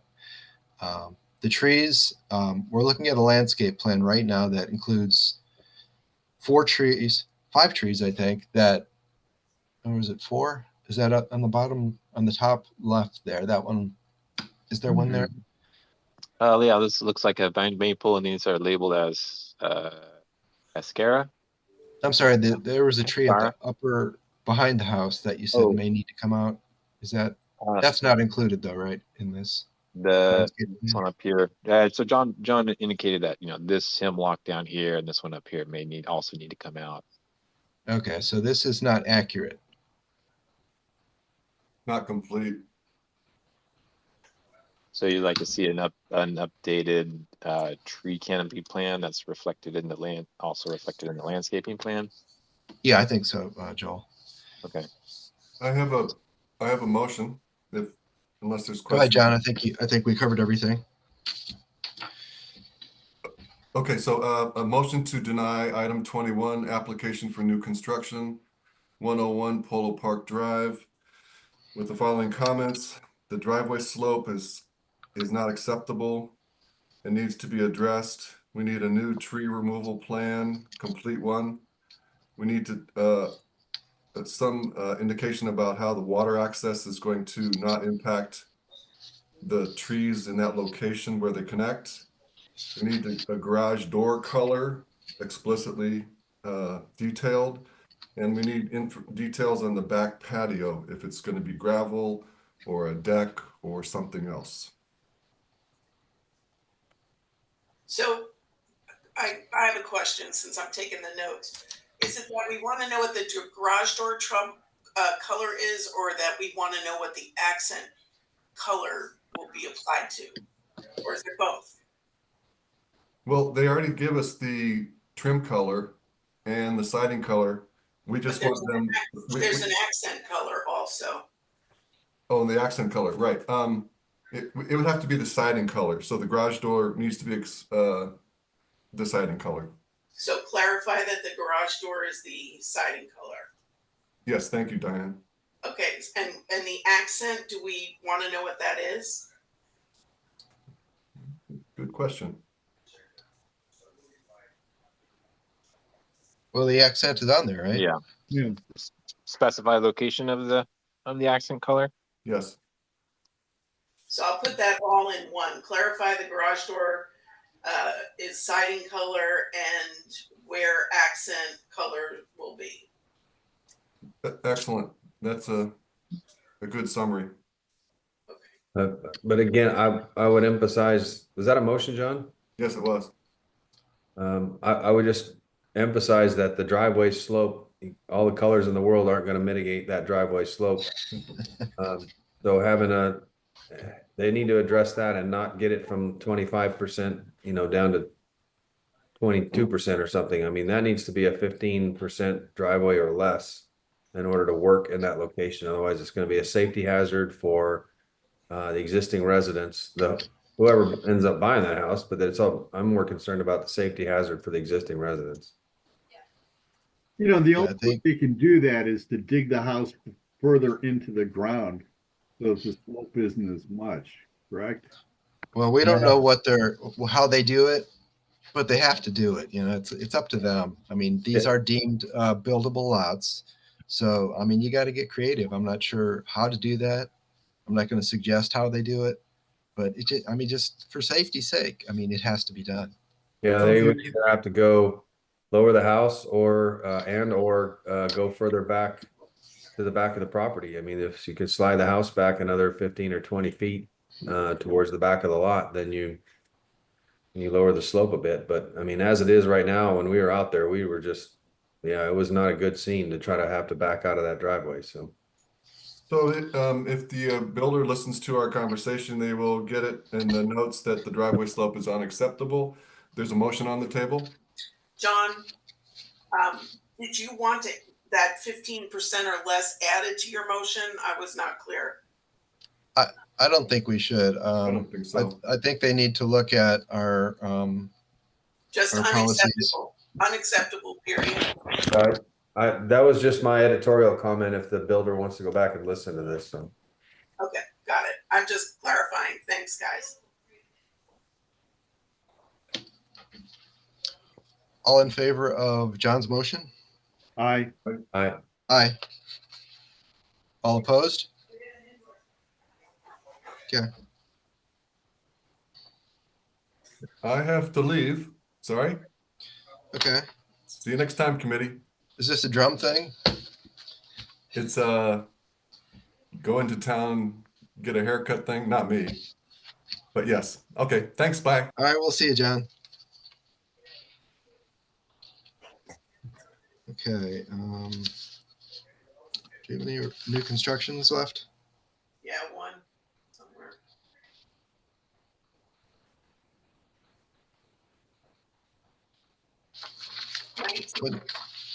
Which number?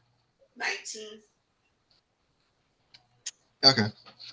Then let's go to 19. 190 Sudden Valley Drive.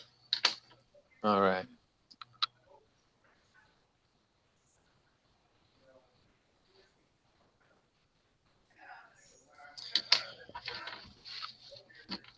Mm-hmm.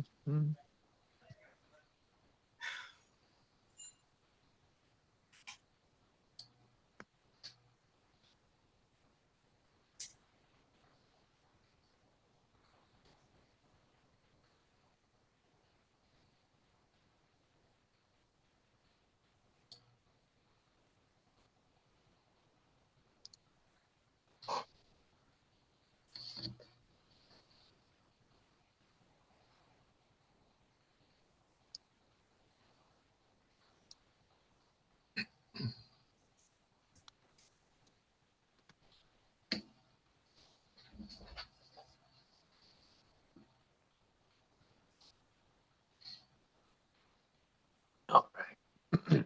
Excuse me. All right, let's see what notes we've got here. So I also, I think we have maybe a couple additional comments from John Gordon about this one. Okay. Some of the notes I made were additional trees may require removal due to the proximity of the extent of the foundation work. So looking at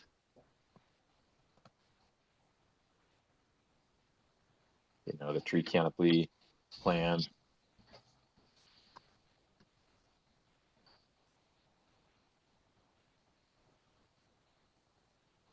So looking at our tree canopy plan here, we've got trees indicated for removal. There may be some other trees that might warrant removal. There's a couple up here. The cedar. 2 trees here which might be impacted. There's another 12-inch maple up front. 16-inch maple here. And there's a couple trees down here, a 16-inch cedar. I didn't verify on a site visit where that tree, if it's co-owned, or owned by the neighbor. I think that's one we did notice and had a question about. Yeah. There's also, a maple up here. So there might be some more trees that might need to come out.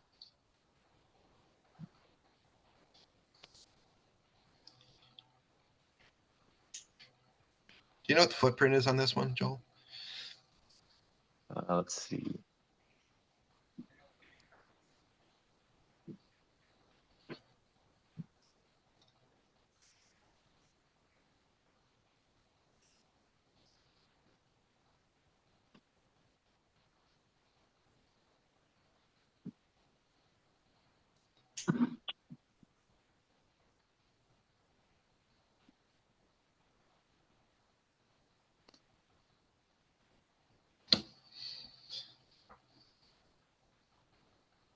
Daniel, did you want to know the square footage of livable space No, just the footprint.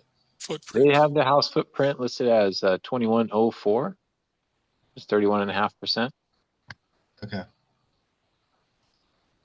That's a pretty modest home.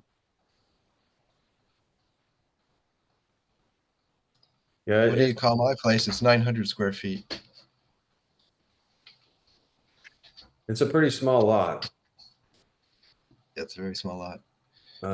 If I remember right too, like that was another thing, Joel, was when we went out there, we did not see where this was going to be a 15% slope. It looked like it was going to be quite a bit less than that, which is a good thing. Oh, on the driveway. Yeah. Like they have 18%. I think your notes had 15%. So we were trying to, we thought, well, unless we're missing something, how are they getting to an 18% slope here?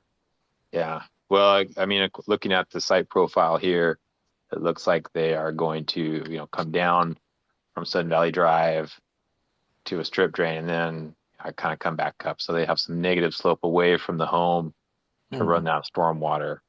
And so, I have to kind of take measurements based off of what we see here.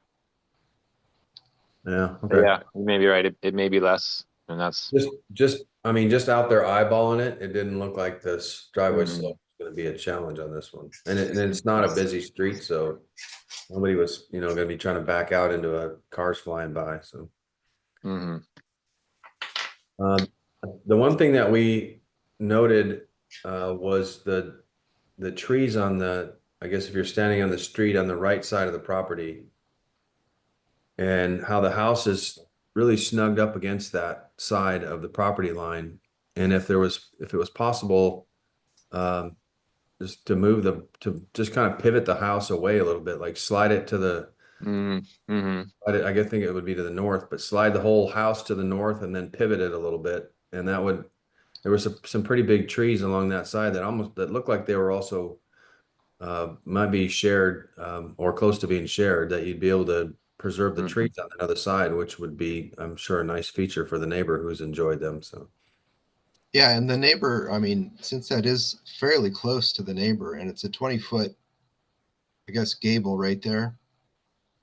That's right up against the neighbor's house, which isn't a tall house, so it would be blocking them considerably, and that's part of what my concern would be about pushing it over that far like that. Mm-hmm. And that's why we look at these sites. We look to see how it will impact the neighbor's house. 5 feet is fine in a lot of situations, but sometimes it just crowds out the neighbor.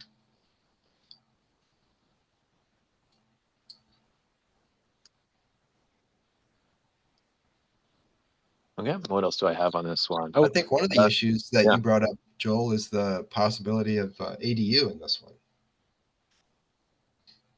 oh yeah, that was another thing. We need to determine as a committee whether we think this is possibly an ADU situation and whether we need to send it to maybe the general manager to determine if this is something that's acceptable, because we do not like to see those. That looks like a pretty big house there. That's 20 feet, Joel? Sorry, what's 20 feet? That's a 20-foot roof. I'm trying to figure out how tall that house is going to be next to the neighbor on the right. Yeah, what did we say here? I think under one definition it was 20 or 10. Yeah, 20. That's measured from the highest elevation. So we looked at let's go back up here at this site profile. Showing here's our existing natural grade, this 20-foot height at 10 feet away from the home. So then it hits that height limit in that way. So that wall to the right side next to that neighbor, how high is that going to be above the neighbor's house? The neighbor has a pretty modest house. It's not that tall. So how high would it be right there by that gable on that side? Oh, I can't answer that question right now. Okay. I think the neighbor's house probably is, let's see, can we get some, I don't know what the topo lines look like over there. I assume they kind of are continuation. So that could be more than 20 feet at that point.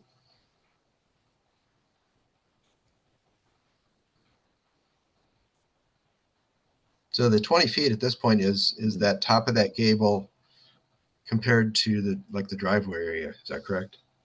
Yeah, the natural grade that's left. So they're going to cut into the driveway here. That natural grade is at, elevation 100. So from there, they're going to, cut into this existing slope, bring the driveway down, and that's how we get that steeper driveway. Then what looks out there to be, maybe flat, now lowers the house. So then it meets this policy requirement of 20 feet from the highest grade, 10 feet away from the house. Okay.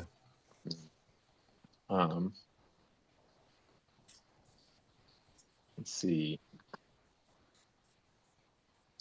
Other notes we have in this one. So they are proposing a sewer connection out the rear of the house. The stormwater is proposed to be pumped uphill, up to the ditch at the street. This sewer location, right? These are determined by, and I think there might be a small, maybe discrepancy here. I think Lake Waccamaw, they labeled this as the subject property, when really I think this lot down here, this is the subject property. But this is showing a sewer connection coming up through here, down on this Sun Valley lot, this strip, and they will, on this lot, they will connect to this. So there's a Y here that serves this house at 188 Sun Valley Drive, and then it's also, being a Y means there's, two, it splits. It's like a split connection, so they can connect through there. So that may require an easement that they'll have to pursue through administration. The water connection point is up here. I made that note in there. I let John know. John Gordon. What else? Oh, so the ADU possibility stuff. So Whatcom County usually identifies ADUs as long as once they've got a cooking surface, that's how they kind of define it. It doesn't, they're not proposing any cooking surfaces here. We have seen other projects, homes that have been built with something like this that then upon inspection, we do find a cooking surface. And I think previously, SPC admin has seen something like this and recognized the potential for this to be easily converted to an ADU. Right. Yeah. And so they wanted to keep a closer eye when we see things like this. Is that something you look at in the final inspection, or how would that come out? You don't really look at the interior, is that correct? Yeah, we really don't go inside. We could if we need to. Yeah, I guess if there's a red flag issue that you need to address. But let's see. I think John Gordon left a comment about that in an email. Let me take a look.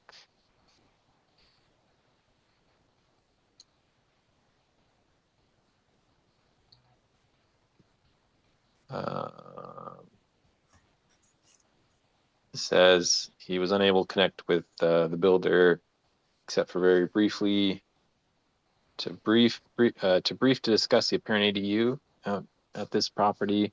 So he can't relay what his thinking is. He says, I want the committee to do what they think is right, whether that be a flat denial for that reason or a conditional approval predicated on some remedy such as sealing off the lower entrance with siding or a deferral until the next meeting. Okay. I mean, we could, if we determine that it's acceptable, could we put a notation in there for you to look at it later? I mean, yeah, I don't see why not. I mean, currently as it sits, it's, maybe not defined, at least in the county's eyes, as an ADU. So it could be built this way. And then, Yeah, I mean, I Yeah. think it's kind of a cool idea. I'd like to have it. I definitely wouldn't want to rent it out to anybody, but it's kind of a nice feature to have in your house. So Mhm.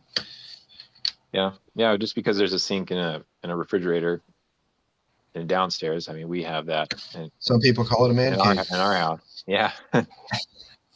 But Not an issue for me, but I don't know. Committee, do you have any feelings about whether we should keep an eye on this as an ADU or? Well, wasn't one of the things in the past that to make sure that it's not considered an ADU, that it has access to the other parts of the house? And I think in the past they had someone where they required them to put in a stairway from the outside room to go to the main house, and I guess it looks like this one has it. It does. Yep. And county does inspect these things for ADUs as well, and they will call them out. We had one just this last summer that they reported on, and the homeowners removed the cooking surface, and it passed Sun Valley fine. Well, since we have a nifty compliance manager, maybe he can keep track of this as a red flag to keep an eye on as possible rental property. I can do that. Is that something that, is there talk about sort of keeping track of these kind of properties like that at this point, Alan? Or? No, this is the first time in my tenure, that this has come up. Okay. All right. Yeah. I mean, I don't really have a problem with it, but I understand the concern about ADUs, and I don't like that idea either. But this design doesn't bother me. Anybody have any further concerns about it? The ADU part of it?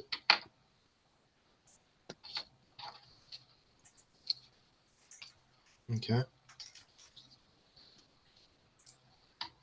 What about the other issues? Anything else we want to talk about as far as trees or? I would just make a note that, what we talked about, that see if they can shift the footprint of the house over, maybe center it more in the lot to get it away from the neighbor's house and keep some of those trees along the property line there. Yeah, Joel, if I remember correctly, this might be one of those properties where they're cutting every tree. Is that consistent with a landscape plan here? Say that. Can you say that again? They're cutting every tree? I think what we noticed, I think this is the property that they're cutting every tree. Every significant tree would be cut. And I think there was maybe one cedar that was next to a smaller cedar that wasn't flagged to be cut, but I'm not sure how they could avoid it. Can we see what their plan is for cutting again? I'm sorry. Yeah. I think when we went out there, Daniel, we did see that there wasn't going to be a whole lot left when they were done. Yeah. So here's their removal plan, and they've indicated 1, 2, 3, 4, 5, 6, 7 trees for removal, and then I have identified an additional 6 that may need to also be removed. Yeah. Yeah, I think in addition, the ones that you added, I think that clarifies what we were looking at. I mean, that's every tree. I know these lots are all supposed to be buildable, but isn't there any way they can avoid cutting every single tree on the property? That's what our committee is here for, to look at these lots and make sure these builds are consistent with, our environment, Sudden Valley.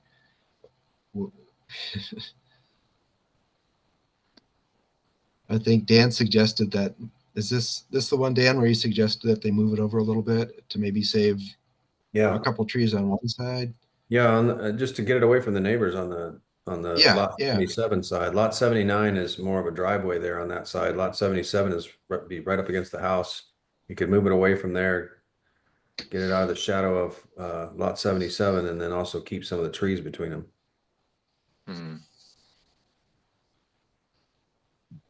Yeah, I think that's my only concern is the placement of the house and within the proximity of the neighbor and also the trees. I mean, can this house be moved a little bit to save one tree maybe? And that, as it is, it looks like maybe that neighbor's tree might need to come down too on the bottom. So I guess we need to see a different placement of the house, considering the proximity to the neighbor and also the tree canopy.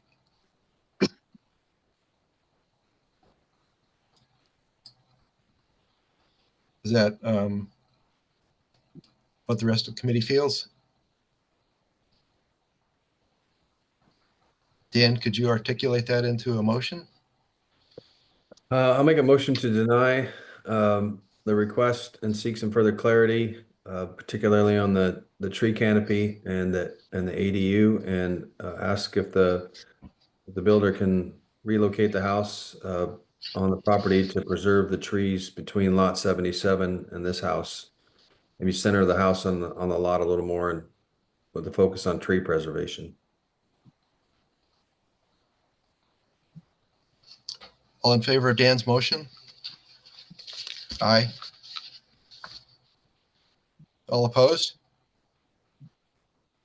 Just so I understand on the ADU, what is it we want them to do? State that it's not an ADU. Yeah, I think that would be good. That's good enough, I think. Okay. Who do we have here with us still? Is Joe Jean here? So Gene's here, Patrick's here, I'm here, Okay. you're here. I didn't hear what their votes were. Approved. Okay. Joe Jean is muted, so let me see if I can get her. So, is there anybody against Dan's motion? Okay. Joe Jean, can you unmute? There you go. Hi, Joe Jean. Hi, are we going to be done soon? I have a doctor's appointment this afternoon, and I'd hate to miss it because I think we've got easier ones coming up. Okay, so that was correct. I think Joe Jean was muted so we wouldn't hear her snoring. I vote. All right, so that was unanimous, correct? Thank you. Yes. Okay. Next. All right. Item 4. I need to leave. Thank you. Okay, thank you, Joel. You've been very helpful on this one. Yeah, I think we can probably move through the rest of these pretty quick, huh? I think so. All right. Thank you. Have a good day. Thanks, Joel.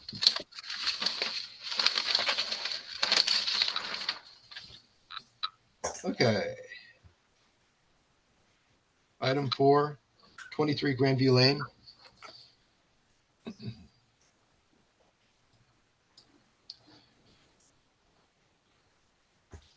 You guys want to see it, you can look over my shoulder.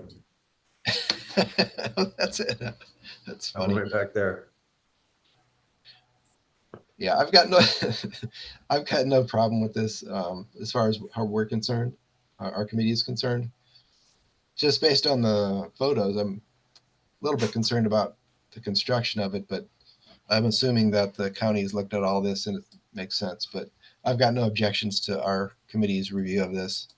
When we talked about it on Tuesday, I think what the consensus was the same thing, that it didn't look like it was an offensive change to the house, but there was two things we wanted to see. We wanted to see the drawings, given that it was adding a new staircase, that we wanted to see the drawings that were designed, like the design drawings for it, and then the county permits to do that for structural, and then also I think it was either Alan or John mentioned that they wanted to see like the before and after, like to see if there was any part of the deck that was expanded or anything added, just so we had a reference point there. So yeah, I think the application says nothing has changed, and apparently it has. Well, I think it's hard to know that without seeing like a before and after, right? Yeah. So just to be consistent with what we required from others, I think that would be what we would need, correct? I think so, yeah. So I'll let someone else make a motion on this one since it's my neighbor. Okay. I,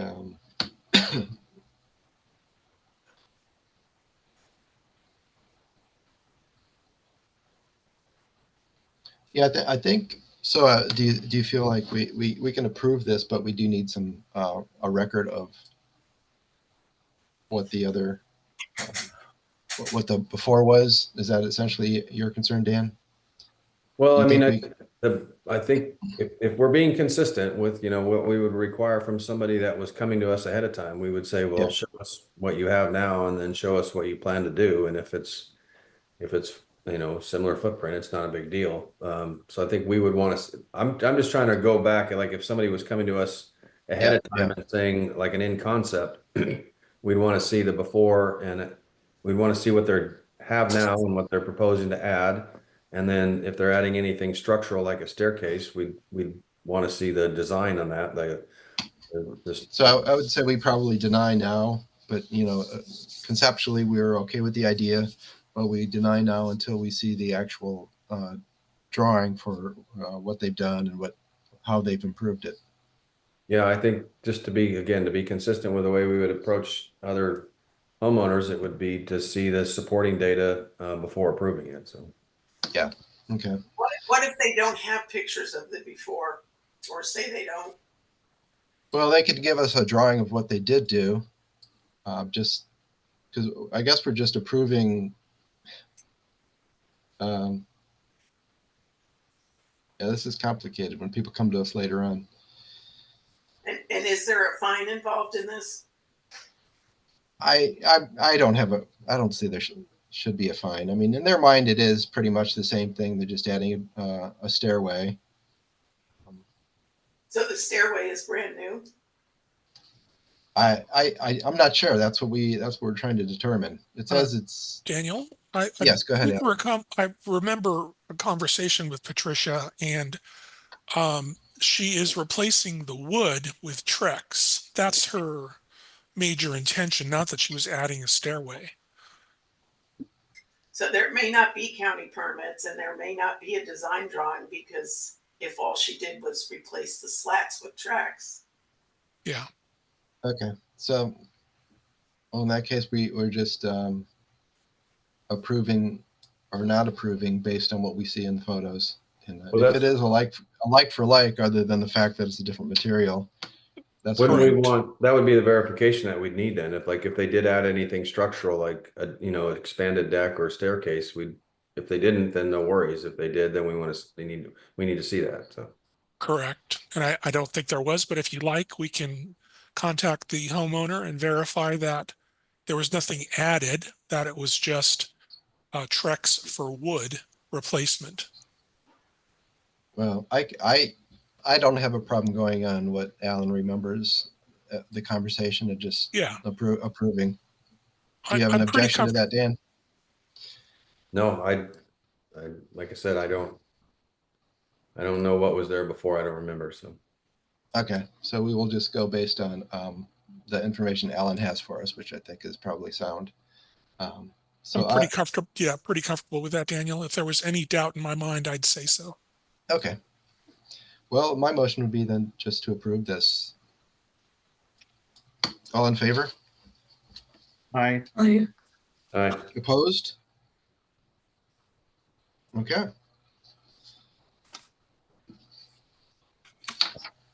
Item 5, 68 Marigold Drive.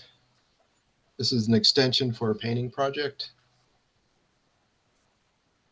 Any comments?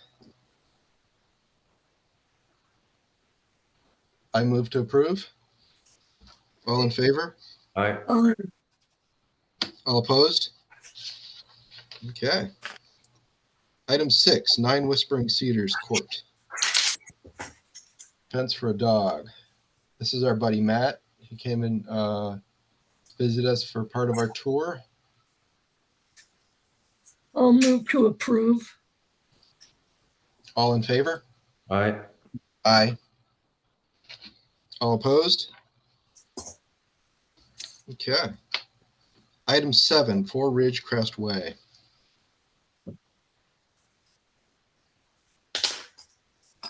You guys get out there?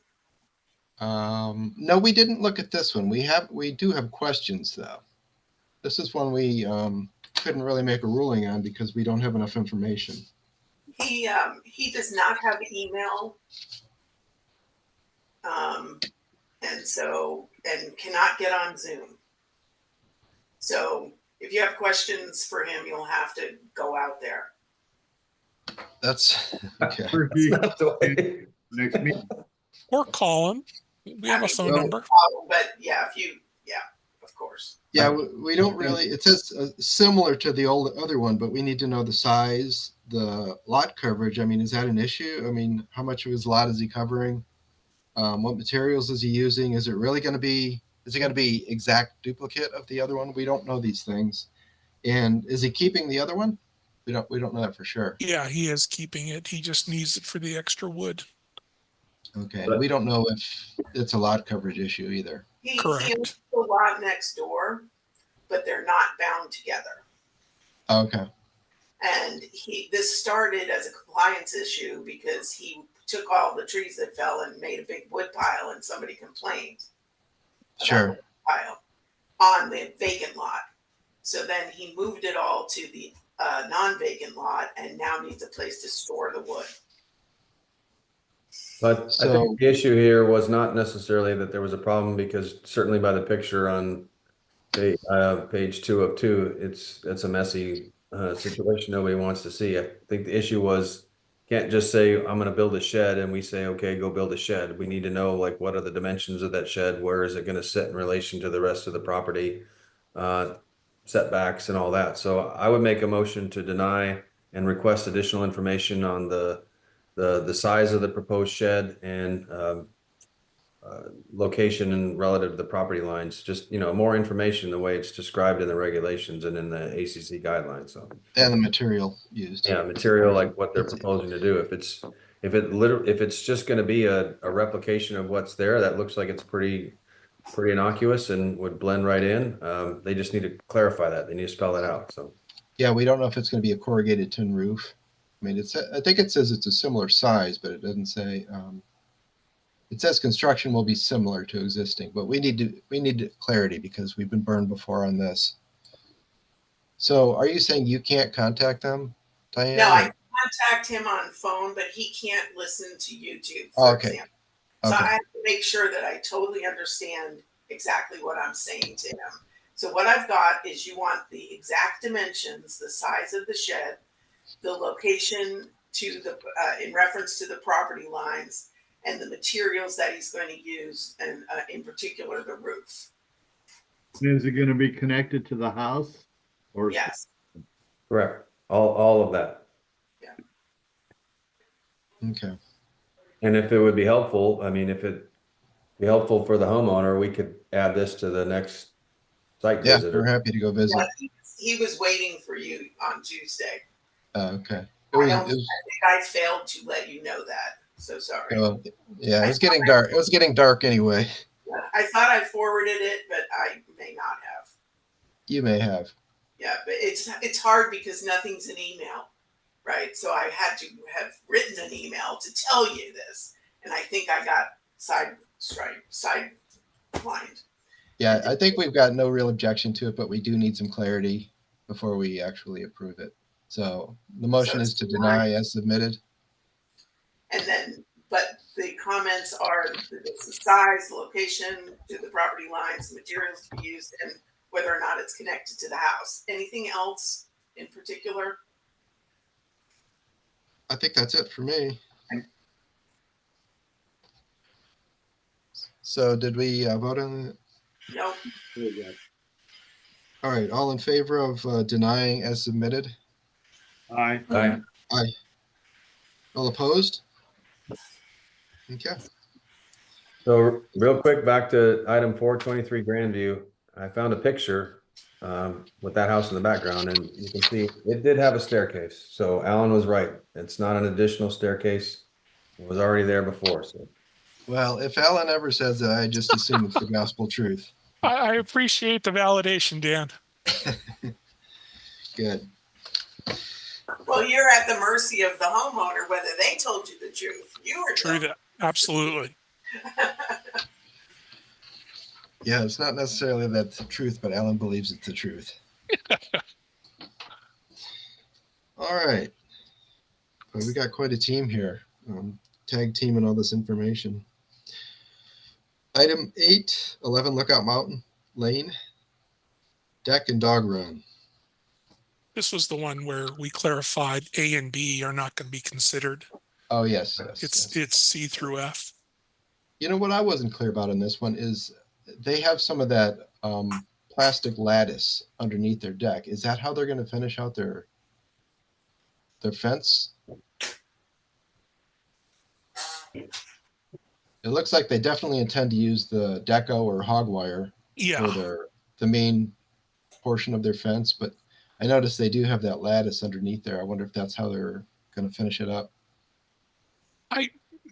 Okay, I'm gonna say it's more hog wire because she was giving the example of the hog wire gate that she wants to employ. That's what. Oh yeah, okay. So I don't think it's lattice. I think it is hog wire, but we can verify that. Yeah, I'm not sure if anybody else has an issue with that or not. I guess I really don't. I don't. It's not in the front yard, so I don't care. Yeah. Daniel, if it'll help, on the title page at the bottom, underneath her signature, she says stained to match deck, Cabot semi-solid, blah, blah, blah, fence, hog wire, insert top railing and bottom, and to match deck, treated 4x4s, 1x3s, hog wire, see photo. Okay. You look So I at feel, on item 8, page 7 of 7, I think there's just a 4x8 section of that lattice laying under there. I think that's what sent the not the red flag, but the question mark do they intend to ensconce the deck in lattice and the rest in hog wire? So I think this was one that was a little bit confusing until we went out there, and it seemed to make a lot more sense once we were on site. Agreed. Question: why do we not want to include items A and B there? Because she's going to put the fence in, and they're going to want to be able to get from the deck down to the fenced-in area. So why wouldn't we want to include the stairs going down? Did they withdraw that, Alan? No, I don't think it was withdrawn. I think it was 2 on 1. Yeah. And that was the problem, because when I was going over it with Alan, I was like, this should be, the fence should be on a fence request form. Oh, right. Yeah. On an alteration request, exterior alteration request. And so I don't think, unless something changed, I've been quiet over here. I think you're doing both parts, unless Alan did something change. No, I believe you're correct. So you've addressed the fence right now, and then maybe address the deck. I don't know. I believe you're correct. You almost need to do them both because these are the stairs from the back of her house down to, you can see it on items, page 4 of 7. Yeah. Do they need to, so this would really be the stairs on the deck would be an exterior alteration request, and then there'd be a separate application for a fence request, correct? Right, but we did not get it. So at this point, I think you just have to address it using the wrong form. Okay. So yeah, I've got no objection to it other than the little bit of paperwork that we have to clarify. So could we approve A through F and then just ask them to resubmit the paperwork to separate the two? So you have it in the file correctly? I can do that. I don't think we need to do that, guys. I can just say exterior alteration request and fence request up at the top and make it clear and highlight it. Okay. That's fine with me. If the paperwork is okay on your end.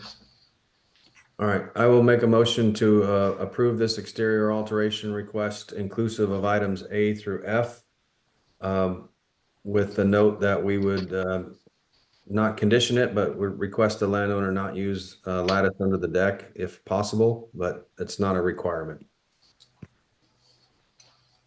All in favor of Dan's motion? Aye. All opposed? Okay. Got all that, Diane? Yep. Okay. Item 9, which is 10 Inglewood Place. Got a tree.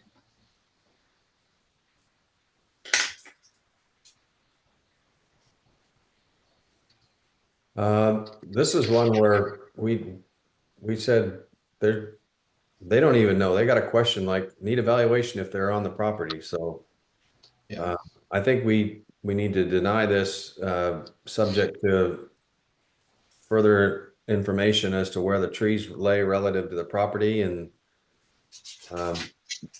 did we talk too about having an arborist report? I mean, Yeah, I think we when we spoke to the arborist, he said that the issue of roots showing is not an issue at all. That doesn't determine the health of the tree at all. Actually, it makes for a healthier tree. So we've got no indication other than I think there was damage to one of these. Yeah, one was damaged during a windstorm. But again, we don't know whose trees they are. Yeah. Why is there a question as to whose trees they are? They put it on the application. They said both trees run beyond the fence line, need evaluation if they are on the property. Well, that's up to them to do. I'm sorry, I didn't read this, obviously. Yeah, that is. So I would, I think the question is like, we're going to deny this based on the fact that we don't know where the hell these trees are at relative to the property. And apparently the applicant doesn't either. The other question is like, if they do clarify that, are we going to require an arborist report given everything else? I don't want to have them come back with a property line only to have us then punt it back to them for an arborist report. So if we want them to do an arborist report, assuming these are on the property, would we want them to do an arborist report? I would say for the one tree that we would, but the one that was damaged during the storm, I'd be okay. If it's on their property, they can cut that. But the other one, just because the roots are showing, that's not enough information. That's not enough to determine an unhealthy tree. Yeah. Okay. For tree number 2, arborist report. Yes. Yeah. Okay. So I will make a motion to deny with the comment that we need clarity as to where these trees lay in relation to the property. And then once that's clarified, if they are still going to be considered to be taken down, that at least tree number 2 with exposed roots has an arborist report before it's removed. So. Okay, so I will get our tree team to look. It looks like if it's not on their property, it would be on Sudden Valley right away. And so we'll do what we can there. And Okay. again, I'm sorry I missed that. All in favor of Dan's motion? Aye. Aye. Opposed? Okay. Item 12, 4 Twin Flower Circle. Oh, Joel left, didn't he? Yeah.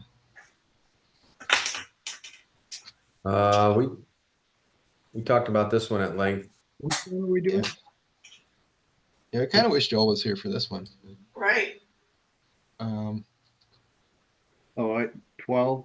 Yeah.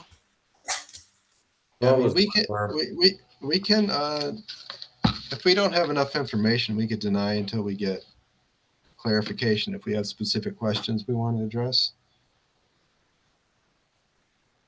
We've got 3 items for this property, so. Let me see if I can get him to pop back on if you want to skip these 3. Okay, yeah, that'd be great. Okay.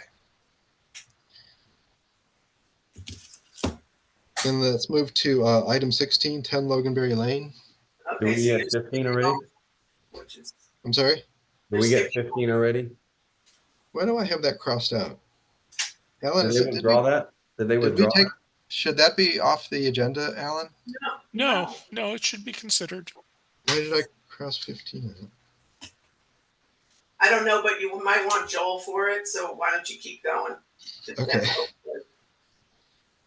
don't know why I crossed that out. 10 Loganberry Lane, item 16. Deny.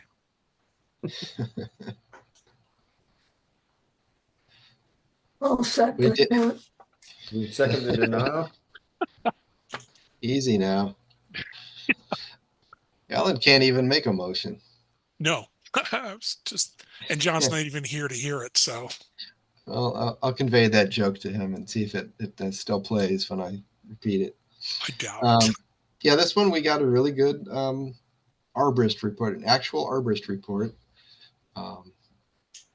And I know for a fact, because he's my neighbor, that the neighbor that was there before knew that this tree had to come down, but they sold the house before they cut it down. So now John has to do it.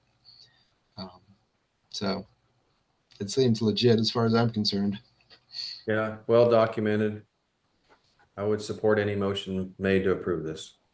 Okay, I move. approve. Go ahead, Patrick. I move to approve. Second. All in favor?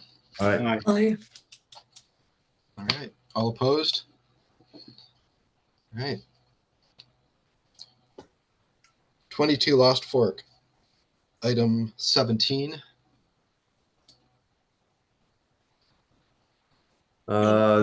We talked about this one, and they were just proposing to replace the decking materials with Trex, right? Correct. I think that's the case. Yeah, no expansion. No. The only note I remembered was in their description, they have a sentence that says, I plan to replace the lower deck with the same materials next year in 2026.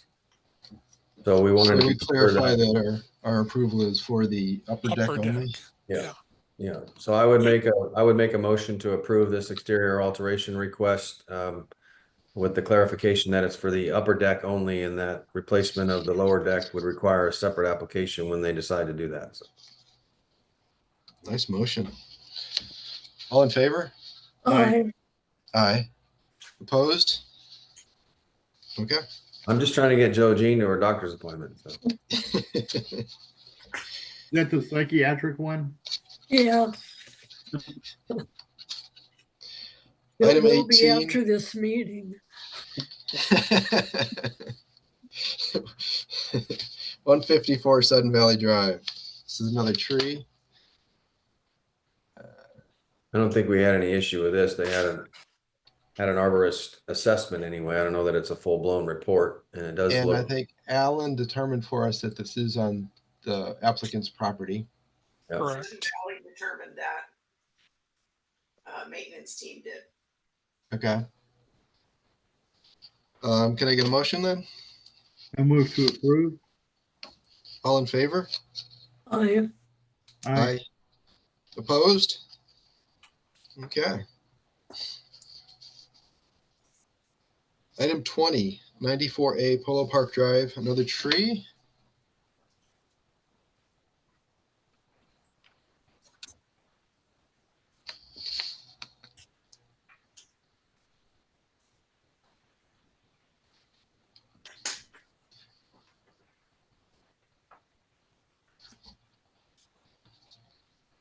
I'm sorry, I was getting mixed up here.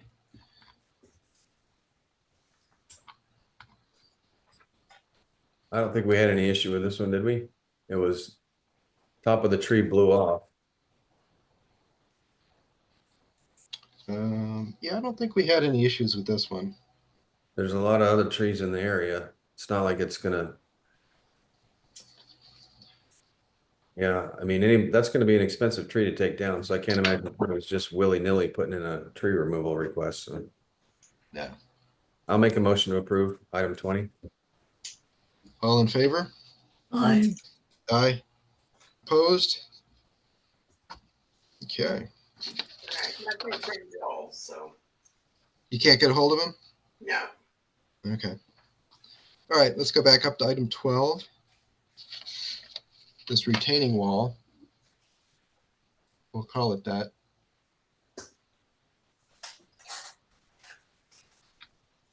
We didn't go out and look at that. We did not. And I kind of wished we did before it got dark out.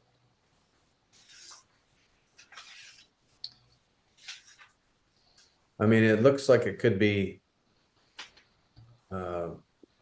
fairly innocuous.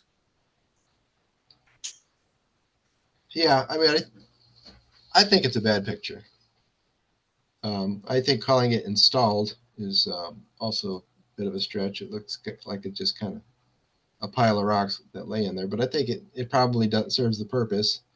It's not ugly really. I am curious about what a 2-man rock retaining wall is, though.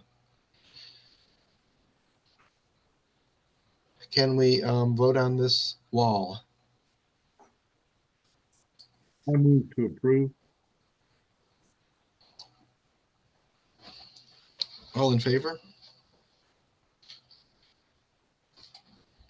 Aye. Aye. All opposed? Nobody's opposed? No, Okay. but I'll tell you, according to Google, a 2-man rock is a landscape rock that typically weighs between 200 and 700 pounds. The term man rock is used to describe the approximate size of the boulder and how many people it would take to move it into place. Oh, so those rocks are bigger than they look. They're big guys moving them. Yeah. Those might even, some of those might be 3-man rocks. All right. Well, I guess it'll serve the purpose. We approved item 12. Yeah. I believe we did. Yeah. I think item Did 13. you hear it that way? That's why I got it. 13 was, I think. Okay. Item 13 was also, they just want to paint that retaining wall, which is kind of an ugly retaining wall, but they want to paint it the color to match the siding of the house. I don't think we would have an issue with that, would we? No, I don't. No, it's got to be painted. The right paint, right? Well, they've got a picture there. It says it's concrete paint. Yeah, as long as it's actually concrete paint. And match the siding of the house. I mean, that's assuming the house siding was an approved color, then I think we're good there. Yeah, I believe that one is. Motion? I move to approve. All in favor? Aye. Aye. Opposed? Okay. Item 14, same property. Yep. And this Very is one different issue. We said there's plenty of parking in the driveway and the garage, and they did a lousy job installing this temporary parking. So at least in my mind, we don't need any more temporary parking spots being converted into permanent parking spots. So that's how I feel about it. I would vote against approving item 14. Yeah, I feel the same way. Do you want to make a motion, Dan? I want to see if anyone else has any other comment. I'm trying to figure out what that is that a big ditch there on the right side? Yeah, I think it's just the drainage ditch.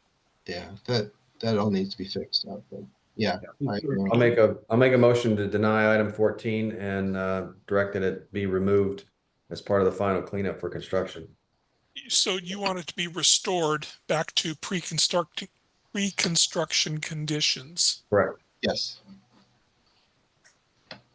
All in favor of that denial? Or did we vote already? No. I approve. Aye. You approve you agree with Dan's denial, or you approve? Yeah. All in favor of Dan's denial? Aye. Aye. You note in their description, they want that because the driveway is 14%. So again, we're back to this: install these steep driveways, people don't end up parking in them. Yeah, they come back. It happens many times when they come back and ask, now we need street parking because we can't use our driveway. Yep. All right. So we voted on that, right? Yes.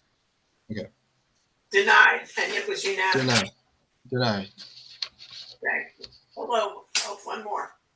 Yeah. Item 15. Still trying to figure out why I crossed this one out. 11 Oval Court. So in my neck of the woods. My question is, are they want to extend the retaining wall along the right side of the driveway and add retaining wall and rock around the garage? The front face of the house will be panels, color of the home changed to peppercorn. So they haven't submitted a full set of building plans on this yet, have they? Yeah, I mean, originally they did. It seems like it was probably a long time ago. Well, it said extended retaining wall along the right side of the driveway and added retaining wall on the left. So have they already done the work? No, we went out to go look at this last year sometime, and it seemed like it was just old foundations that they had abandoned for a while, maybe. And I think they're starting to get back on board with it. But I don't think those walls have been built yet. I'm not sure though. Okay, that was approved June 20th of 24 for new construction. Oh, really? Okay. Yep. Do we want to see a little more than just a artist rendering on what they're doing, like actual like construction drawings? I mean, Well, and then in November, I'm sorry to interrupt you, Dan. In November, you all approved a railing, garage door, planter, and deck. So they submitted new plans then in November, on November 7th in that meeting. yeah, I remember going to look at this. It was kind of hard to find. It was up at the top of the hill, kind of at the end of a weird little cul-de-sac. Hey, I live around there. Watch who you're calling weird. It was hard to find. It was, yeah, it was in that weird gate. So I don't see where, I mean, I can see what they extended the retaining wall along the right side of the driveway. That's where that railing is. They added a retaining wall on the right side of the lot. So there's some, I think there's a little added rock around the garage. I don't, oh, the rock around the garage is just like fascia rock then? Is that what they're talking about? I think that's what they're doing, right? It's attached on page 3, what they're doing. The materials. Yeah. So the rock is not, it's just fascia rock around the front of the garage, like accent rock. Yeah, it's not supporting anything. No, that part of it's fine. And I think they want to extend that retaining wall. They're probably needing to extend that retaining wall like off the back corner of the bottom left corner of that picture. They probably need to extend that retaining wall out a little bit further than what they had. And then it's that retaining wall that you can see. I'm looking at page 2 of 3. There's like a little stub retaining wall at the bottom right corner of that picture. Is that what they're talking about with adding a retaining wall to the right side of the lot? You don't have any dimensions or materials for that. No, that's what I'm saying. I'm thinking, do we have enough information here to approve what they're proposing to do, or do we need to see a little more? I think I'm good. I mean, we've been to the lot. It definitely needs a retaining wall. Yeah, I remember it was really a steep drop on the side there. Yeah. I think I'm good. If you feel uncomfortable with it, Dan, we can ask for more information. No, I think I would, maybe the only thing would be to just make a note that any construction changes that would require permit changes with the county be obtained. We're just approving it from an ACC standpoint. We're not approving it for actual construction. If there's a change that's required, that they need to deal with the county on that. So. Okay. Motion. Yeah, I'll make a motion to approve based on what they've submitted. Just from an aesthetic standpoint, I don't have any objection to it, so I'd make a motion to approve. You want all in favor of aesthetics? Yeah, I would say aesthetically, I don't have it. I make a motion to approve based on the aesthetics, with the note that if there's any structural requirements that they work through the county to get the proper building permit. So. All in favor? Aye. Aye. Opposed? Okay. Let's see, is that everything?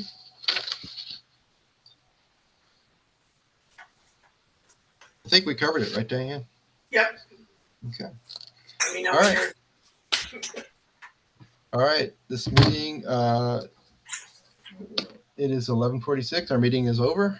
Thank you very much. Thank you all. Hey, Dan.